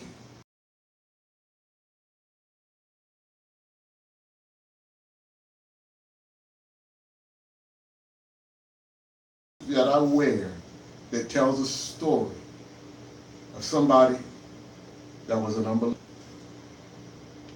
This is why we put everything under the bed. Don't go around wearing a hat. Somebody's like, where'd you get that hat? Oh yeah, I took it off of a devil worship. And you wearing it? Where'd you get that necklace from? Where'd you get them shoes? Where'd you get that bracelet? That garment? It shouldn't be left behind to tell the story of those that were worshiping other mighty ones. But in all of our dress, and all that we have and that we hold dear and valuable, should be that speaks of our worship and a desire to serve the Most High. Not connected to any other type of worship and any other belief system. I don't want a hard-working donkey or a chicken that lays a bunch of eggs or an ox that plows a field well. That's tied to the worship of another mighty. All of my blessings come from him. And all of my wealth and all of my success needs to be tied to him, not tied to other worship systems. Continue.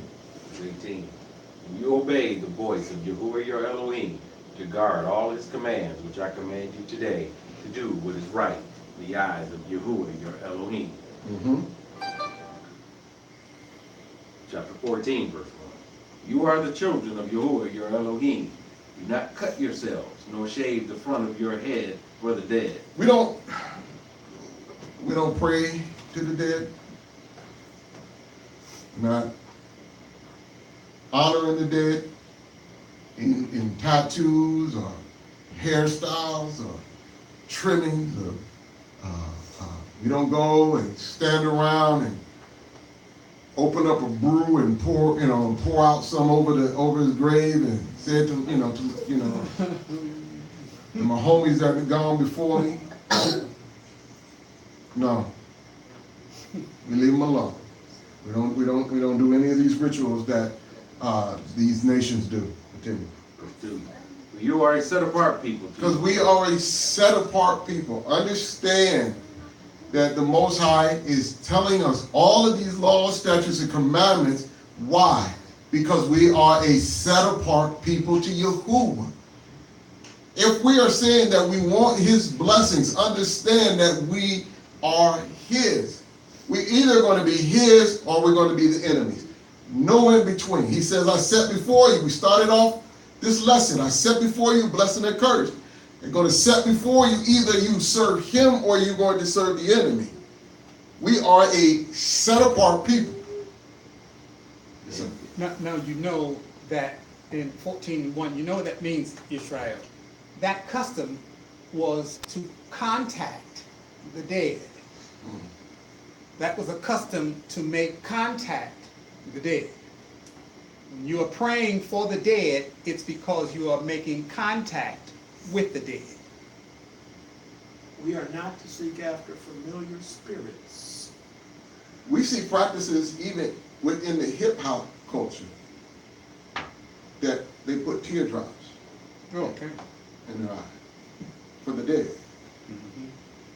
We'll see Hamitic culture marking their skin to kilo for the dead. So we see these trappings all around us. Icons. Icons. As you walk through life this week, remember, you don't need your fortune told. You don't need to seek after familiar spirits. You don't need any form of witchcraft or divination in your life, because that is an abomination to Yah, your mighty one. So don't get caught in the culture when they offer you, oh, let me tell you a fortune. No. Oh, let me give you a word. Keep them far from you. Oh, let me tell you what your loved one is saying from the dead. No! Don't follow after the ways of the world and those of the other nations. If I might add, when Shaitan and his boys, when they fell from heaven, remember that they were the ones that fell were the ones that taught antimony and taught eye coloring and taught all those things. That's right, that's right. But they didn't teach it to the women, they taught it to the men. Mm. It was the men that was coloring their eyes and making all kind of bracelets and stuff. And they taught it to the men, and the men taught it to their wives. Mm. So a lot of the culture that has arisen, it arose in homosexuality. But that came down from an angelic host that fell to that depth. And it was to the degree that the thief comes not but to steal, to kill, and to destroy. Well, he came to steal, to kill, and to destroy by way of the works of darkness. So a lot of things they took that, when they did the canonization, the process of canon, they took away the main ingredient of the books. A lot of people don't know there is no such book as Genesis. We don't know that. The book of Genesis is a combination of 3 books. The book of Hanok, Sefer Hanok, or the book of Enoch, the book of Yashar, and the book of Jubilee. The book of Jubilees, the book of Jasher, and the book of Enoch is what this Genesis is put together. There was a program called, in all of the research that all of us have done, never found. So instead of me freezing that to a disk, I left it on the little box that you can store the movies in, on your DVR. On your DVR. And so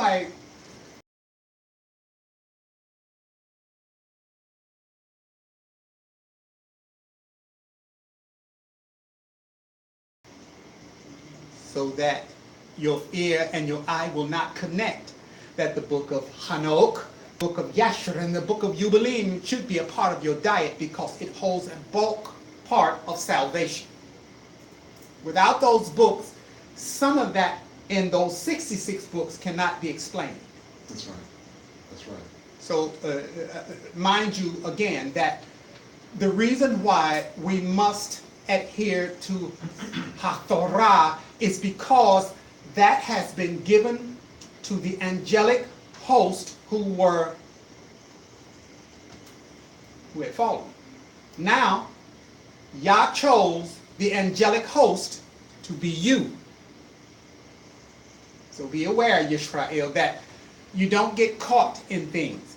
Our sisters are thinking that it's okay to pluck their eyes, but you're making prayers to the dead, which means that you're trying to make contact with dead spirits. Well, that's another form of incantation. So be careful, Yisrael. Now don't put your knife in my side now. I don't need no harm, you know what I mean? These books that were left out and not canonized And we have to be careful because, see, we hold dear the 66, but who put those there? The very people that have been trying to hide our identity put them there. And so we have to understand that the other books that we read, like Enoch and Joshua and Jubilees, these books all speak to the same thing that we've been, but they have more details in them. And in there's details and there's things that talk about who we are as a people that make it very clear to who we are. And so we have to understand that the 66 is actually put together because they were able to Control you. keep the books away that actually hide who we are, keep concealed who we are as a people. The other ones, they were too difficult for them to do that, and so they didn't bring them in the canon of books.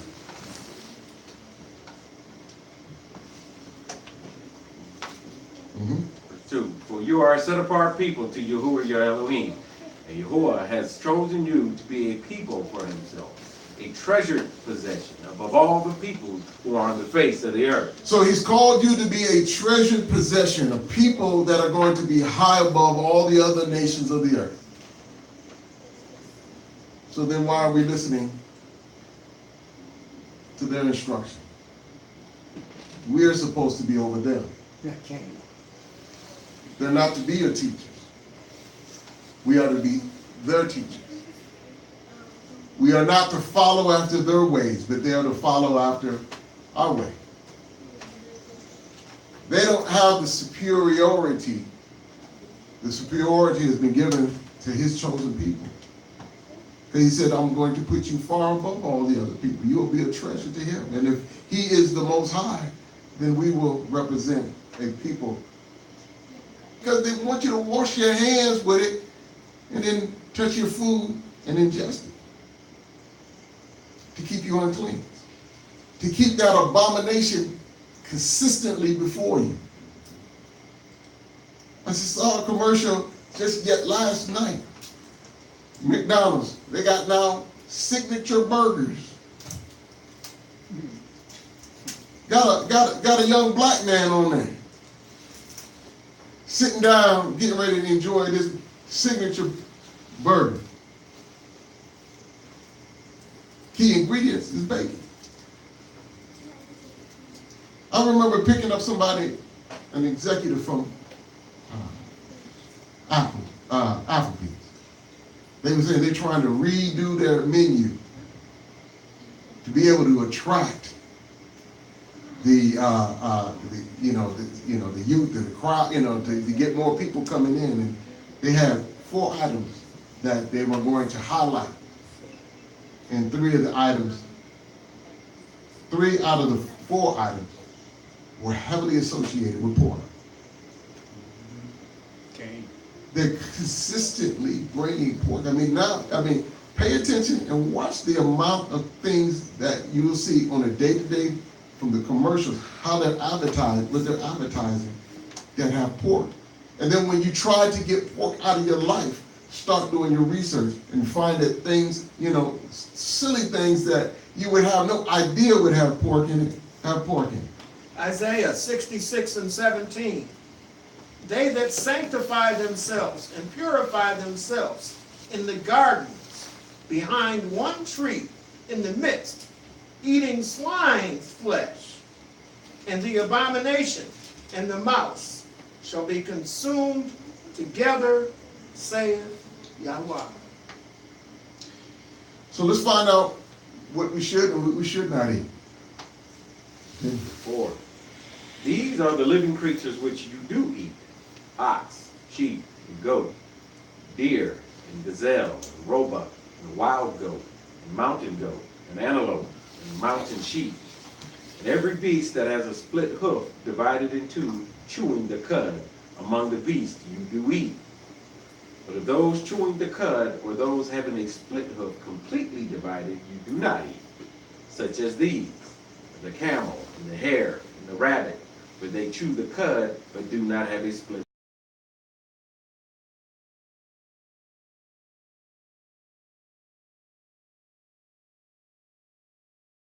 not eat their flesh or touch their dead carcass. Even touching them. So we leave that pig skin alone. We leave that pig alone. And again, he specifically points out, and the pig is unclean for you. But he lets us know in the very first, in the second verse of this 14th chapter, why he's telling us this. He says, "For you are a set-apart people."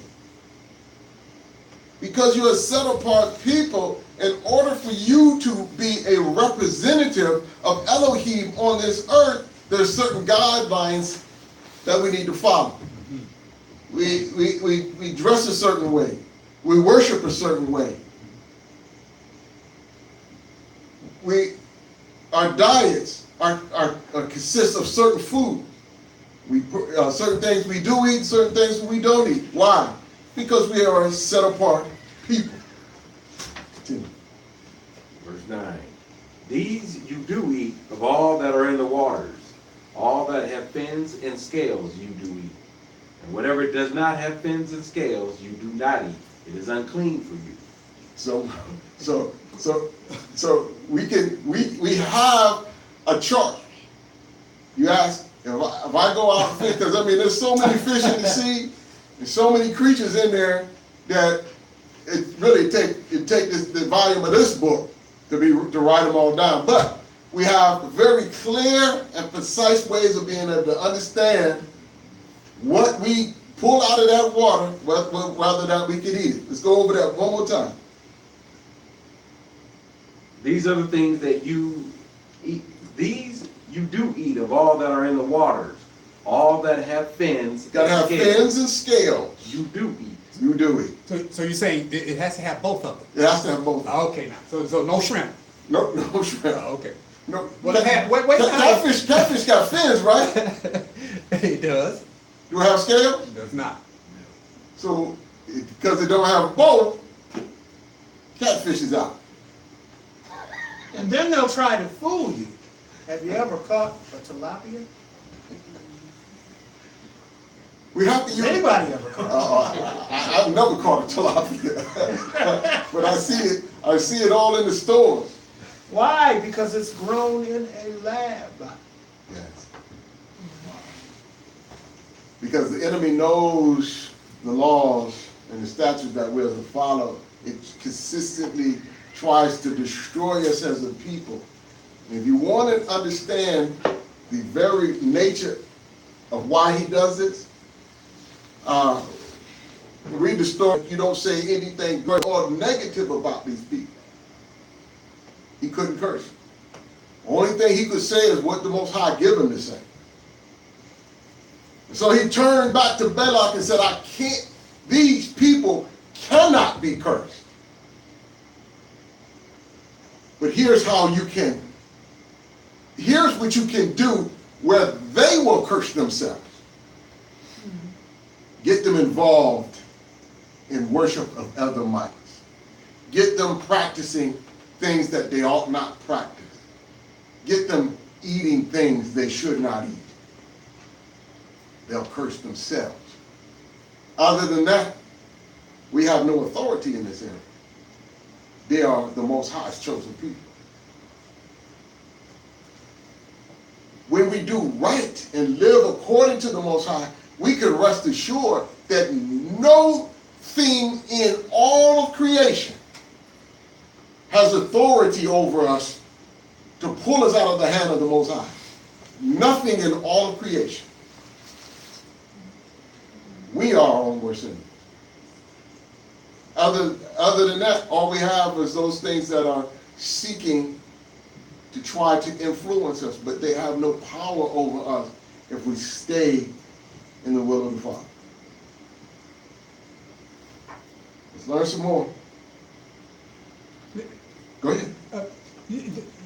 I just want something concretely understood. Shrimp has scales and it has a fin. Why can't we eat? Because it doesn't have scales and more than one fin. It has to have more than one fin. Fins. That's why.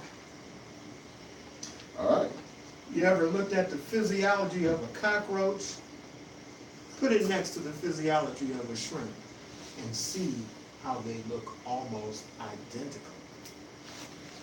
One day when you have time, just go on your computer and compare a cockroach to a shrimp. You'd be surprised. Why is that? The shrimp eats the garbage in the sea. It's a bottom feeder. It cleans up by eating whatever it comes into contact. All kinds of waste. Waste from other fish. We don't want to put that in our body. There's a reason the Most High told us to avoid the unclean thing. Akotes, if you have time, when you have a chance, talk with Elishaba. She'll share, if you ask her, she'll share with you some things that are clean and unclean. She has a list of things. And she doesn't mind sharing that with you if you ask. Even in the makeup that you put on your face, they're putting abominations in it. Okay. So you Okay. have to be careful. Really have to be careful. Verse 11. Any clean bird you do eat, but these you do not eat: the eagle, and the vulture, and the black vulture, and the red kite, and the falcon, and the buzzard after their kind, and every raven after its kind, and the ostrich, and the nighthawk, and the seagull, and the hawk after their kind, the little owl, and the great owl, and the white owl, and the pelican, and the carrion vulture, and the fisher owl, and the stork, and the heron after its kind, and the hopal, and the bat. And every creeping insect that flies is unclean for you. They are not eaten. Now, why did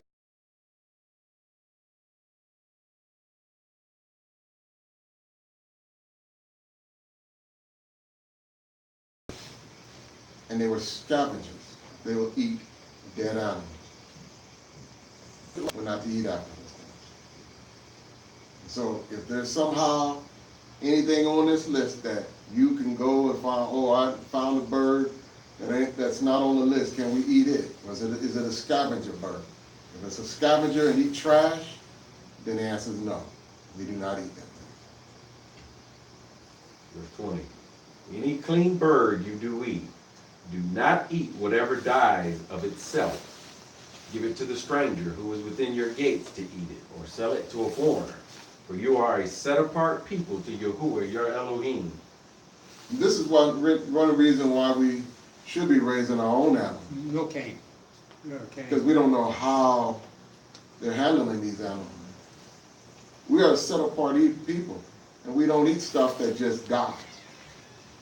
You know, we don't wake up when, let the cows out to pasture, and an hour later we see something laying in the ground over there and find that, one of the cows had passed away, but we know it, it had to die within the last couple of hours.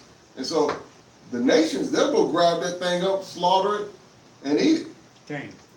Did you notice in verse 21 that he said, you shall not eat of anything that dies of itself, but it is permissible.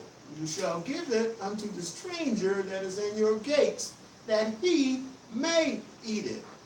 Do you see that the Most High is making a difference between His people. Israel and the stranger? Do you see that what's okay for the stranger is not okay for us? There's a difference. We can't just eat anything or do what they do. He's making a difference between us. Continue. Do not cook a young goat in its mother's milk. You shall tithe without fail all the yield of your grain that the field brings forth year by year. And you shall eat before Yahuah your Elohim in the place where he chooses to make his name dwell. The tithe of your grain and your new wine and your oil, and of the firstlings of your herds and your sheep, so that you learn to fear Yahuah your Elohim always. But when the way is too long for you, so that you are not able to bring the tithe, or when the place where Yahuah put your Elohim chooses to put his name is too far from you, when Yahuah your Elohim is blessing you, then you shall give it in silver, and shall take the silver in your hand, and go to the place where Yahuah your Elohim chooses.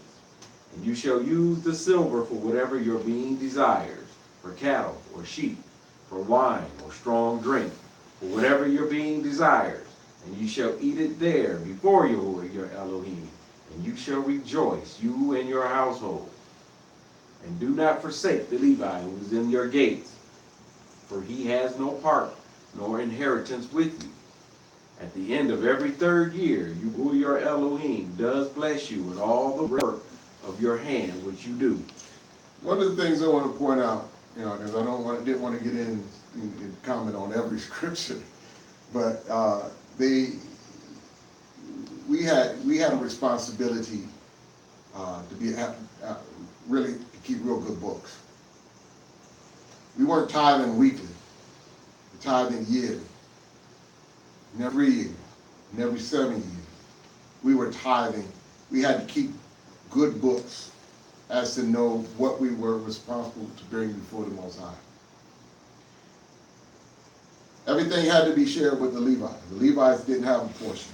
Didn't have inheritance.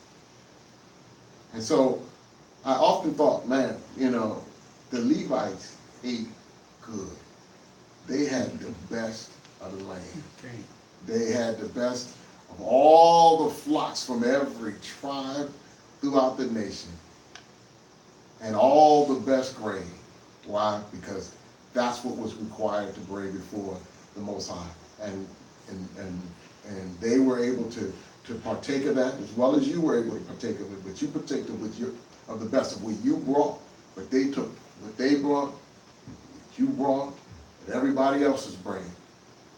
It's a wonder that they weren't all fat, because they ate good.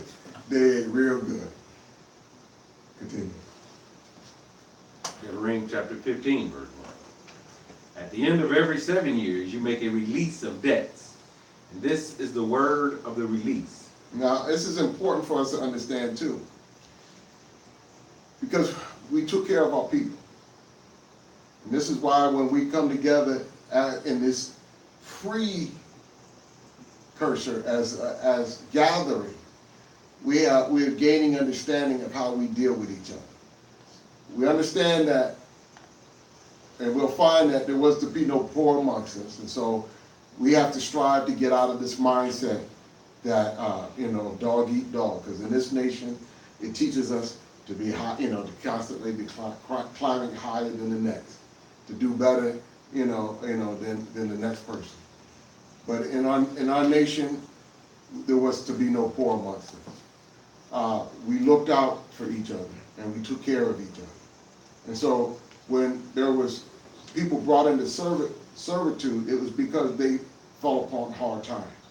When an individual fell upon hard times, he can give himself over to one of his own nation to serve for a period of time. If he had to loan money, if he had to borrow money because maybe he didn't do, he had a bad investment, and I need a loan of some goods or material or some coin to be able to go out and buy to be able to take care of my family.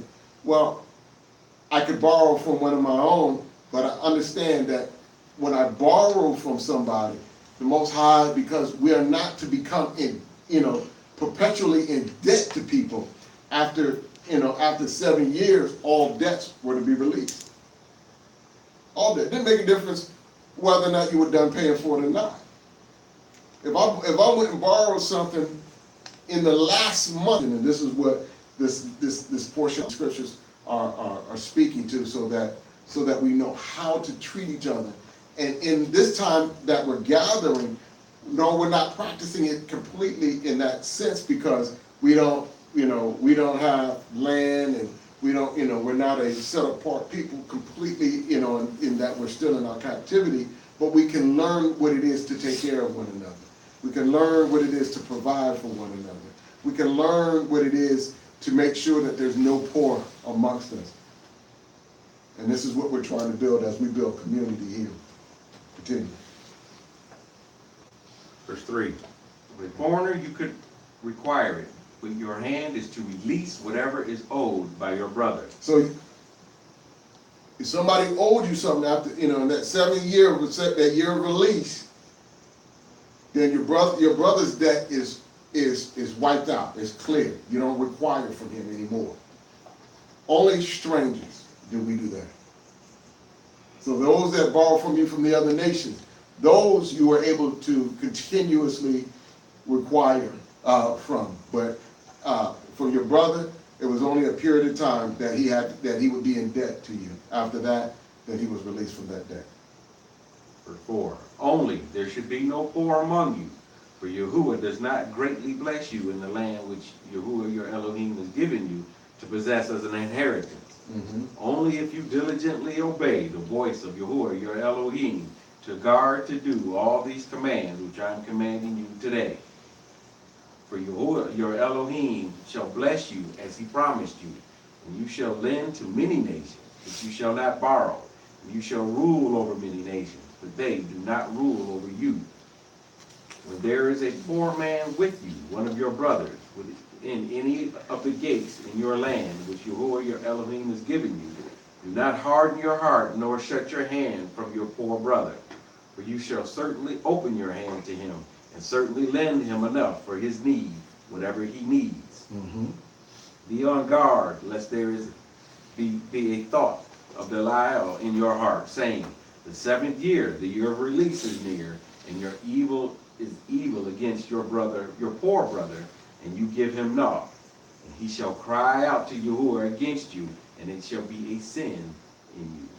So if the Most High is calling this evil, that a poor brother comes to you. Now he knows the heart of those that are coming to you, but if a poor brother, if he sends a poor brother to you, and you thinking, man, it's, in 3 months, it's going to be the new year, the year of release, and he's asking more than he can pay back before then. And I'm not going to give him anything. Most High is saying that's evil. Now, if that brother goes before the Most High and speak this to the Most High that he went to you for relief, and you wouldn't give him anything. He said, Torah said that will be held, you will be held in account for that. That will be sin to you. We have a responsibility one to another. Understand? He's letting us know, I bless you. In this land that he's bringing us to, he's going to bless us abundantly. Okay. And so because of that, we can be a blessing to whomever brother comes to us. It don't make a difference if they come the day before the new year, the year of release. I give him what he needs. The next day, before he even makes a payment, it's released, and I require nothing of it. Why? Because I know where my blessings come from. I know who has blessed me and given me all of what I have. And it's only my duty because of Torah to be able to bless and to make sure none of his people, none of his chosen seed is poor and struggling. And in return, my expectation is the Most High would bless me. I have a right to have that expectation because I'm following his Torah. Continue. Verse 10. You shall certainly give to him, and your heart should not be grieved when you give to him, because for this reason Yahuah your Elohim does bless you in all your work and in all to which you put your hand. See, he says, for this reason, because I'm doing this, because I'm open my hand, for this reason he's blessing me. Because I am willing to be a blessing to his people. Verse 11. Because the poor one does not cease from the land, therefore I am commanding you, saying, You shall certainly open your hand to your brother, to your poor, and to your needy one in your land. When your brother is sold to you, a Hebrew man or a Hebrew woman, and shall serve you 6 years, then let him go free from you in the 7th year. And when you send him away free from you, let him not go away empty-handed. When a brother comes to you, now he's coming to you as a servant because, again, he fell on hard times, made a bad investment, didn't get his crops in the ground when he was supposed to, was lazy, whatever the reason, he ends up poor. He ends up in a bad situation where he can't take care of himself or his family. Now he's coming and saying, I need, I will be your servant. Now this is a way of being of welfare and education, because he's coming to me a successful, obedient, disciplined man that rules my house and my land well. So I'm going to teach him all that I know. He's going to be able to see and have for an example somebody that is ruling his household correctly. And then for 6 years, he'll be watching this, getting his education. And then after 7 years, I'll release him. But I don't release him empty-handed, but I have to bless him abundantly. Okay. Now, suppose he comes to me in the last year. He don't get the 6 year of. I still don't hold him to 7 years. He is still released after the 1 year of service, and I still bless him. But I still release him in that 7th year. That 7th year is a year release. And we don't do this begrudgingly. The scriptures will let us know that we do this with a glad heart. Continue. 14. You shall richly supply him from your flock. How much? Richly. Richly supply him from your flocks and from your threshing floor. From your winepress, with that which Yahuah has blessed you See, with. Give it to him. Yahuah has blessed you with this, and so we're just giving him what the Most High has blessed us with. It's the blessings that are around. Again, and he's blessing us so abundantly that it's really overflowing. And when he comes and his 7 years up, I richly supply him all of what the Most High has given me. Why? First of all, I've taken him in to make sure that there's no poor amongst us. I'm not going to allow anybody in my presence to maintain a lifestyle of being poor, not one of my brothers, because I'm instructed that there should not be any poor amongst us. But when one comes in his condition of being poor, then I take him in as a servant to that 7th year of release, and then I release him richly. But I have a responsibility, because I don't want him knocking at my door again. I teach him everything I know. I get him up at the crack of dawn. Just get out here. Let's get to work. Why? Because this is one of the reasons why you got in the condition you were in. You had the discipline. So we're going to learn some discipline. We're going to learn to get the seed in the ground when it's supposed to.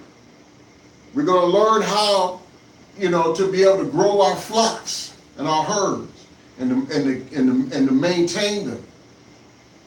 And we're going to do this until the year of release. And then when that year of release, because the Most High will have blessed me because I followed Torah and took him in, I know my flocks are going to grow. I know my threshing floor is going to flourish, and my wine cellar is going to grow with much wine. I'm going to bless him richly and supply him for all that the Most High has given me through the period of time that he was with me. Continue. 15. And you shall remember that you were a slave in the land of Mitzrayim, and Yahuah, your Elohim, ransomed you. We can remember as well how our ancestors were treated in this land. The very thing that we were growing, we couldn't even eat. We were whipped and beat and tore down all of our lives. The year that of our release never came around because they were disobedient. We are to remember that and make sure that we don't treat our own people the way we were treated. In Mitzrayim, they were not correctly treated. This is why we treat our brothers right. Why? Because we remember the way we were treated when we were in Mitzrayim and when we were and way we were treated in this child slavery of this present captivity. Continue. Therefore, I am commanding you this word today. And it shall be when he says to you, I do not go away from you, because he loves you in your house, because it is good for him with you. And you shall take an awl and thrust it through his ear to the door, and he shall be your servant forever. Do the same to your female servant. So if he wants to stay, he gets there. Maybe this could have been his second, third, fourth time that he had been through this process. He done been from one master to the next, just cannot get it together. He gets with you, and he says, you know what? I'm 40 years old. I didn't struggle most of my life trying to learn the discipline of doing right, taking care of my family, and I can't get it. I like where I'm at. I love you. You've taken good care of me. I've seen how, you've been a blessing to me. I've been a blessing to you, so that I don't just keep running around from brother to brother, because I can't get this. I want to stay with you. I love you, your family, what you've done for me. Don't release me at the seventh year. Put my ear to the doorpost and put an awl there, put a hole in it, and I'll wear the earring that represents your family, and I'll be yours the rest of my life.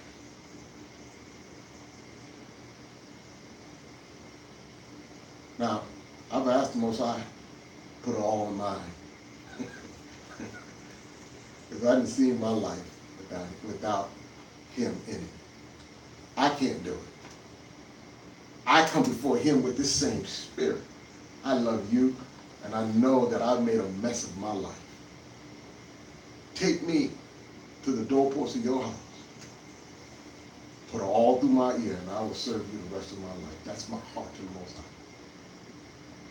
But he's also saying that we can do this, and that this is a provision for us in the flesh amongst our brothers as we strive to live our lives and to try to accomplish those things that he's called. If I can't get it right, if I can't do this on my own, then I pray to the Most High to put me with a loving family that will give me the discipline, and I'll be with them the rest of my life. Put it all in my ear, and I'll serve him and do whatever you ask, that this family and that this land that the Most High has given you, that we'll be blessed, and my family be blessed for the rest of my life. Verse 18. Let it not be hard in your eyes when you send him away free from you, for he has been worth a double hired servant in serving you 6 years. We're supposed to be worth more than any old servant off the street. Getting somebody from another nation that has no principles, has no guidelines, has no foundation. When you get a Hebrew brother in that maybe fell on hard times, he should be twice as good as all of them. Why? Because he understands and knows what Torah requires. And he will work twice as hard as anybody that will come to you. And so when the Most High said, when you release him, yes, you're losing somebody that worked hard, but the Most High has blessed you through him. And be glad that he has got his life together and that he is on the right track to be able to be a good example to all the nations and a good son to the Father in heaven. Continue. Verse 19. Set apart to Yahuah your Elohim all the firstborn males that come from your herd and your flock. Do not work with the firstborn of your herd, nor shear the firstborn of your flock. You and your household are to eat it before Yahuah your Elohim, year by year in the place which Yahuah chooses. But when there is any defect in it, lame or blind, or has any evil defect, you do not slaughter it to Yahuah your Elohim. Eat it within your gates, the unclean and the clean alike, as the gazelle and as the deer. Make sure that you're looking at your offering. Your offering shouldn't be second class. Blue ribbon offerings only go to the Most High. It's got to be the best of the best. No blemish, no nothing. You don't work it. It's not that, you don't work it half to death, then go, bring it before the altar. You don't say, I'm going to get every bit I can get out of this before because this is a strong ox. Before I slaughter, before I send this one up to the Most High, I'm going to get every bit out of it that I can. And when I worked it half to death, then I'll bring it to the Most High and slaughter it. Most High said, don't bring me that. Don't bring me that. Matter of fact, if it's the first and it don't have no blemishes, don't even work it at all. Don't shear it. Don't work it. Just fatten it and and set it aside to be a sacrifice for the Most High. Continue. Verse 23. Only do not eat its blood. Pour it on the ground like water. 11 more verses, 16 through 11. Chapter 16, verse 1. Guard the new month of Abib, and perform the Pesach to Yahuah your Elohim. For in the new month of Abib, Yahuah your Elohim brought you out of Mitzrayim by night. And you shall slaughter the Pesach to Yahuah your Elohim from the flock of the herd, in the place where Yahuah chooses to put his name. Eat no unleavened bread with it. For 7 days you eat unleavened bread with it, bread of affliction, because you came out of the land of Mitzrayim in haste. So that you remember the day in which you came out of the land of Mitzrayim all the days of your life. So no leaven should be seen with you in all your border for 7 days. Neither should any of the meat which you slaughter in the evening on the first day stay all night until morning. Till when? Till morning. You are not allowed to slaughter the Pesach within any of your gates, within you, which Yahuah your Elohim gives you, but at the place where Yahuah your Elohim chooses to make his name dwell. There you slaughter the Pesach in the evening, at the going down of the sun. At the what? In the evening, at the going down of the sun, at the appointed time you came out of Mitzrayim. Verse 7. You shall roast and eat it in the place which Yahuah your Elohim chooses, and in the morning you shall turn and go to your tents. 6 days you eat unleavened bread, and on the 7th day there is a closing festival to Yahuah your Elohim. You do no work. Count 7 weeks for yourself. Begin to count 7 weeks from the time you begin to put the sickle to the grain. And you shall perform the festival of Shavuot to Yahuah your Elohim, according to the voluntary offering from your hand, which you give as Yahuah your Elohim blesses you. And you shall rejoice before Yahuah your Elohim, you and your son, and your daughter, and your male servant, and your female servant, and the Levite who is within your gates, and the stranger, and the fatherless, and the widow who are in your midst, at the place where Yahuah your Elohim chooses to make his name dwell. Hallelujah. We have a responsibility. Yes, we have a responsibility to follow his feast days. And this was the scriptures are pointing out that through Torah, according to Torah, this is required of us to follow and to be obedient to those feast days. Shema spoke earlier in talking about this nation and how it wants us to forget, get over it. This whole book of Deuteronomy is a history lesson to the children of the parents that perished in the wilderness. A history lesson to remember. Remember. Because through remembering, it establishes our foundation as to who we are as a people. What we've been through, not only the victory, but the sorrows and the wrong that we've done. Those things also keep us straight so that we don't repeat the same mistakes over again. And so it's important, these feasts and these festivals speak to our history. And we are to celebrate and to remember why they are, because when our children ask us, what are we doing this for? Then we tell the story. When they're asking why, and they're asking, what does this mean? We tell the story. Because we're never to forget our history. We'll be talking about Mizraim throughout the kingdom. But we'll be talking about all of our history throughout. From the successes and the failures, the victories, the joy and the esteem, all the way up to the esteem of the Most High. We'll be talking about as we remember and we celebrate who we are as a people, as we rule and reign with Hamashiach in the coming kingdom. Questions, comments, concerns?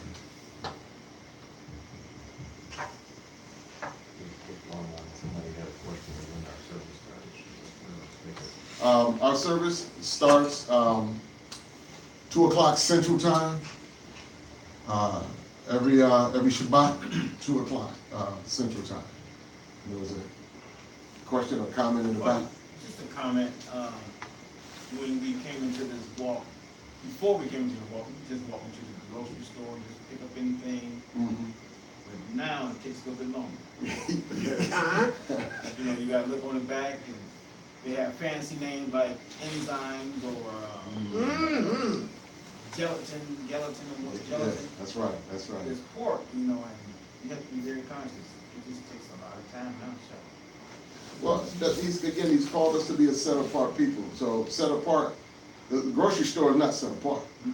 So if we're going to come out with a set-apart grocery list, then we got to go in there understanding that we have to create that, that list and that menu and be very selective so that when we walk out, we have it set apart. Everything in that cart is set apart. That's our life, but that's also how we live our lives. We have to watch everything that we do, and that's why he says that his law should be as frontlets, because it needs to be at the forefront of our thinking. It should be on our hands. Why? Because everything that I'm doing, I have to keep in mind his law, statutes, his commandments. As I think it and as I do it, I'm doing it for his esteem, to be obedient and to guard, and that's why he tells us over and over, we got to be very, very careful. Being set apart is we can't be doing with the rest of the world, and this is why if we're focused in on what they're doing, we're going to fail. We have to get out of our mind what they do. I'm not even interested. Why? Because it's just going to block my ability to successfully be set apart. I don't even want to know what you're doing. Because it's not following this. I don't make a difference what it is. What's the newest fashion? I don't care. Why? Because it's not going to line up with this. Well, what's new on the menu down there? In Chili's. I don't care. Because it's not. It don't have anything to do with this. What's the latest car out? I don't care. I don't care. My focus needs to be on what the Most High has called me to be, and that's set apart.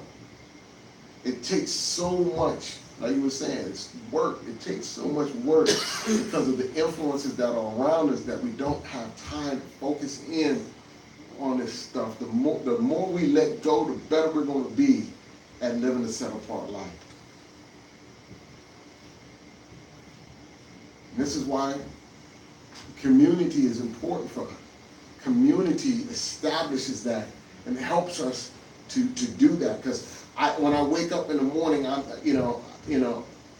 don't have neighbors out there, screaming and cussing at each other. Why? Because my neighbors are set apart here, and they're striving to live Torah. Not, I don't have to wake up, to bacon being fried on a grill. Why? Because the menus are set apart. If I don't know how to do that, I'm surrounded by people that know how to do that and that can help me establish that lifestyle. If If I don't know how to dress set apart, they can help me understand how to do that. I'm surrounding myself with the help that I need to be set apart. And so it enhances our ability to do that. And this is why we're trying to establish that, because it enhances that. It nurtures that lifestyle. I'm not going to be influenced to try to continue on what I was doing for 6 days, because my neighbors are going to be doing that. I sit up, as a driver for Uber and Lyft, they constantly keep sending me posts. I mean, Saturdays are hot days for them. So, I mean, my phone is constantly trying to beckon me to go back out there in the street. The earnings are high. You can make twice as much. I mean, literally, I got drivers that tell me they can make as much on a Saturday that I make all week. Because they're trying to draw me out there into a world that doesn't please my Father. So it takes work in being set apart, to have a set apart mindset. And it helps when I'm here and I don't have the influence of the world. I wake up and everybody that I see, Shabbat Shalom, their desire is to be set apart. Their desire is to honor the Sabbath. So they're not going to be doing anything. There's nothing going to be going on around me that's going to influence me to do anything other than what the Most High has called me to do.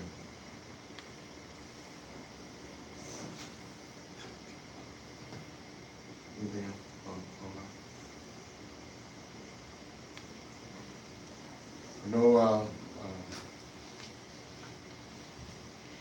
Coming together on the Shabbat is a time of we eat of the Word. Then we sit down to a meal together and share that and eat amongst each other and begin to share the things that the Most High has done in our lives. There's plenty of things to talk about, to keep our minds focused on Him. Even if you want to just spend some time in prayer for a moment, we can walk around and pray, walk around the pond, just share. But but this is a time that we come together and our hearts and our minds are focused in on Yahuah our Elohim. My heart and my love is for Him, and I desire to live according to His word. So our conversation should boost that and lift that up, and to make that the importance. I know sometimes we get off on things that that make us laugh and that make us chuckle. But He says that we should be striving to focus in on Him, make this a special day of resting in Him, focusing in on Him. Not going to the mall. Not cutting that last acre of grass, not washing that not washing the car because it rained yesterday and I wasn't able to get to it. The car's dirty today, it stays dirty until the first day. And yes, we call it, we strive to just give the days a number, because like we were reading in the text today, that we're not to learn about the other mighty ones. Well, guess what? The names of the weeks are named after their mighty ones. Okay. So we strive to stop calling them by their given names. And I just call it first day, second day, third. I don't know that's hard. We all our lives. I mean, we learn that, but we can unlearn a lot of things, and so we strive to do that. It gets easier and easier when you're around a family a mishpachah that are striving to accomplish the same thing. But yeah, we call it first day. That's the day after Shabbat, the seventh day. All right, so give the last word to Shema, and he can close us out. choose life. It's easy to get caught up in the things of the world. Who's driving what car? My house is bigger than your house.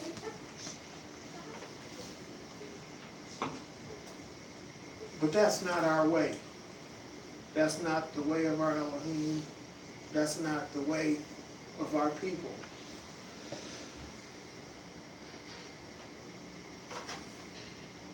We need, does that mean it's going to be easy? No. Don't ever mistake what I'm saying to say that it's going to be easy. Because when you try to do the right thing, the more you try to do the right thing, the more you're challenged to do the wrong thing. The taught ones had that same experience that you're having. They wanted to do the right thing, but in the fleshly body, the wrong thing is ever present. So it's not going to be, he never said it was going to be easy. It's always a struggle between the flesh and the spirit. But his commandments are not burdensome. They're not grievous. Every commandment that he gave us is for your good and not for evil toward you. So understand that the Most High has your best interest in mind. If you choose to eat the unclean thing, let's just say swine, for example, because we've been talking about that. They have no pores in their skin. They retain every contaminant that they eat, and they eat everything. So, of course you're going to have high blood pressure. Of course you're going to have every type of disease. That's why he told us not to eat the unclean thing. Because he doesn't desire for us to have sickness and disease. So, understand that every commandment is for your good. That might make it a little bit easier. If you have to, there's been times when I've stood in the grocery store for an hour reading labels. Did everybody in the store think I was crazy? Probably. Look at him. He just picked up every box over there and put it back down. Why'd he do that? Well, it had ingredients that I was not supposed to have in it. So I would rather them look at me like I'm crazy than to break one commandment, eating the unclean thing which I'm not supposed to eat. When the Yakotes go to the grocery store, they have a list of clean foods that they shop for the S.A.L.T community. So that keeps things from getting into the basket that we aren't supposed to have. Because why? Because they're diligent when they go to the store. And that list gets edited. When they find something new that they're trying to slip onto the shelf at the store, that list changes. One of the things about being in community is everything that we don't have to get from the store.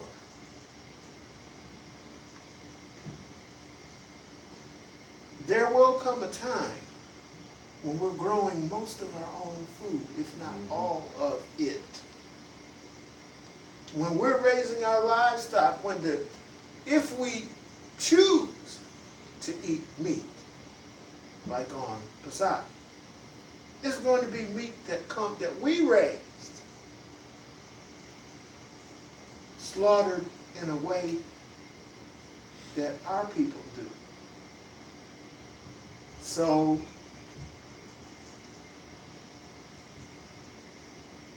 these are some of the things that being in community helps you to do.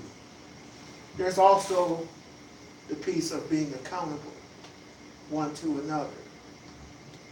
So you saw my Aki walk in here today and say,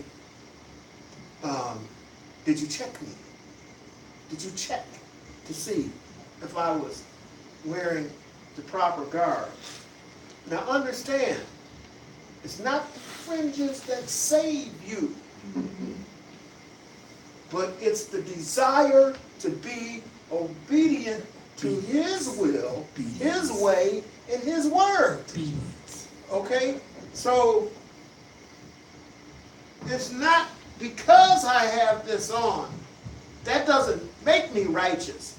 There are plenty of people that wear fringes and tzitzis that still have a heart issue. But we are not to throw away our heritage like Esau. We cherish our heritage. We don't throw it away as if it's nothing. And so I would say to you that Torah has everything that you need to have a balanced life. That's right. Because it's that balance that helps you to make it through. The balance of right over wrong. If you seek to keep His commandments, guard His precepts, you will find yourself making the right choice. Choose life. Hallelujah. Let's go before Him in prayer one more time, as we're getting ready to go up for our meal. Yahuah, we come to you again, saying Todah Rabbah for what you have brought us through your commandments, through your precepts, through your word today, the writings of the prophets, the Tehillah. Todah for the wisdom that you give to your people through your word. Apart from you, we can do nothing. So we say, Barak Hashem Yahuah, who brings forth the bread from the earth and the fruit from the vine. Todah for your bounty. Barak it to the nourishment of our bodies and our minds. Sanctified and purified in Hashem Yahushua. Hallelujah. Hallelujah. Hallelujah. Yahuah bless you and guard you. Yahuah bless you and guard you. Yahuah make His face shine upon you. Yahuah make His face shine upon And show you favor. you. Show you favor. Yahuah lift up His face upon you. Yahuah lift up His face upon you. And give you Give you shalom. Try to trip us up instead. Yeah.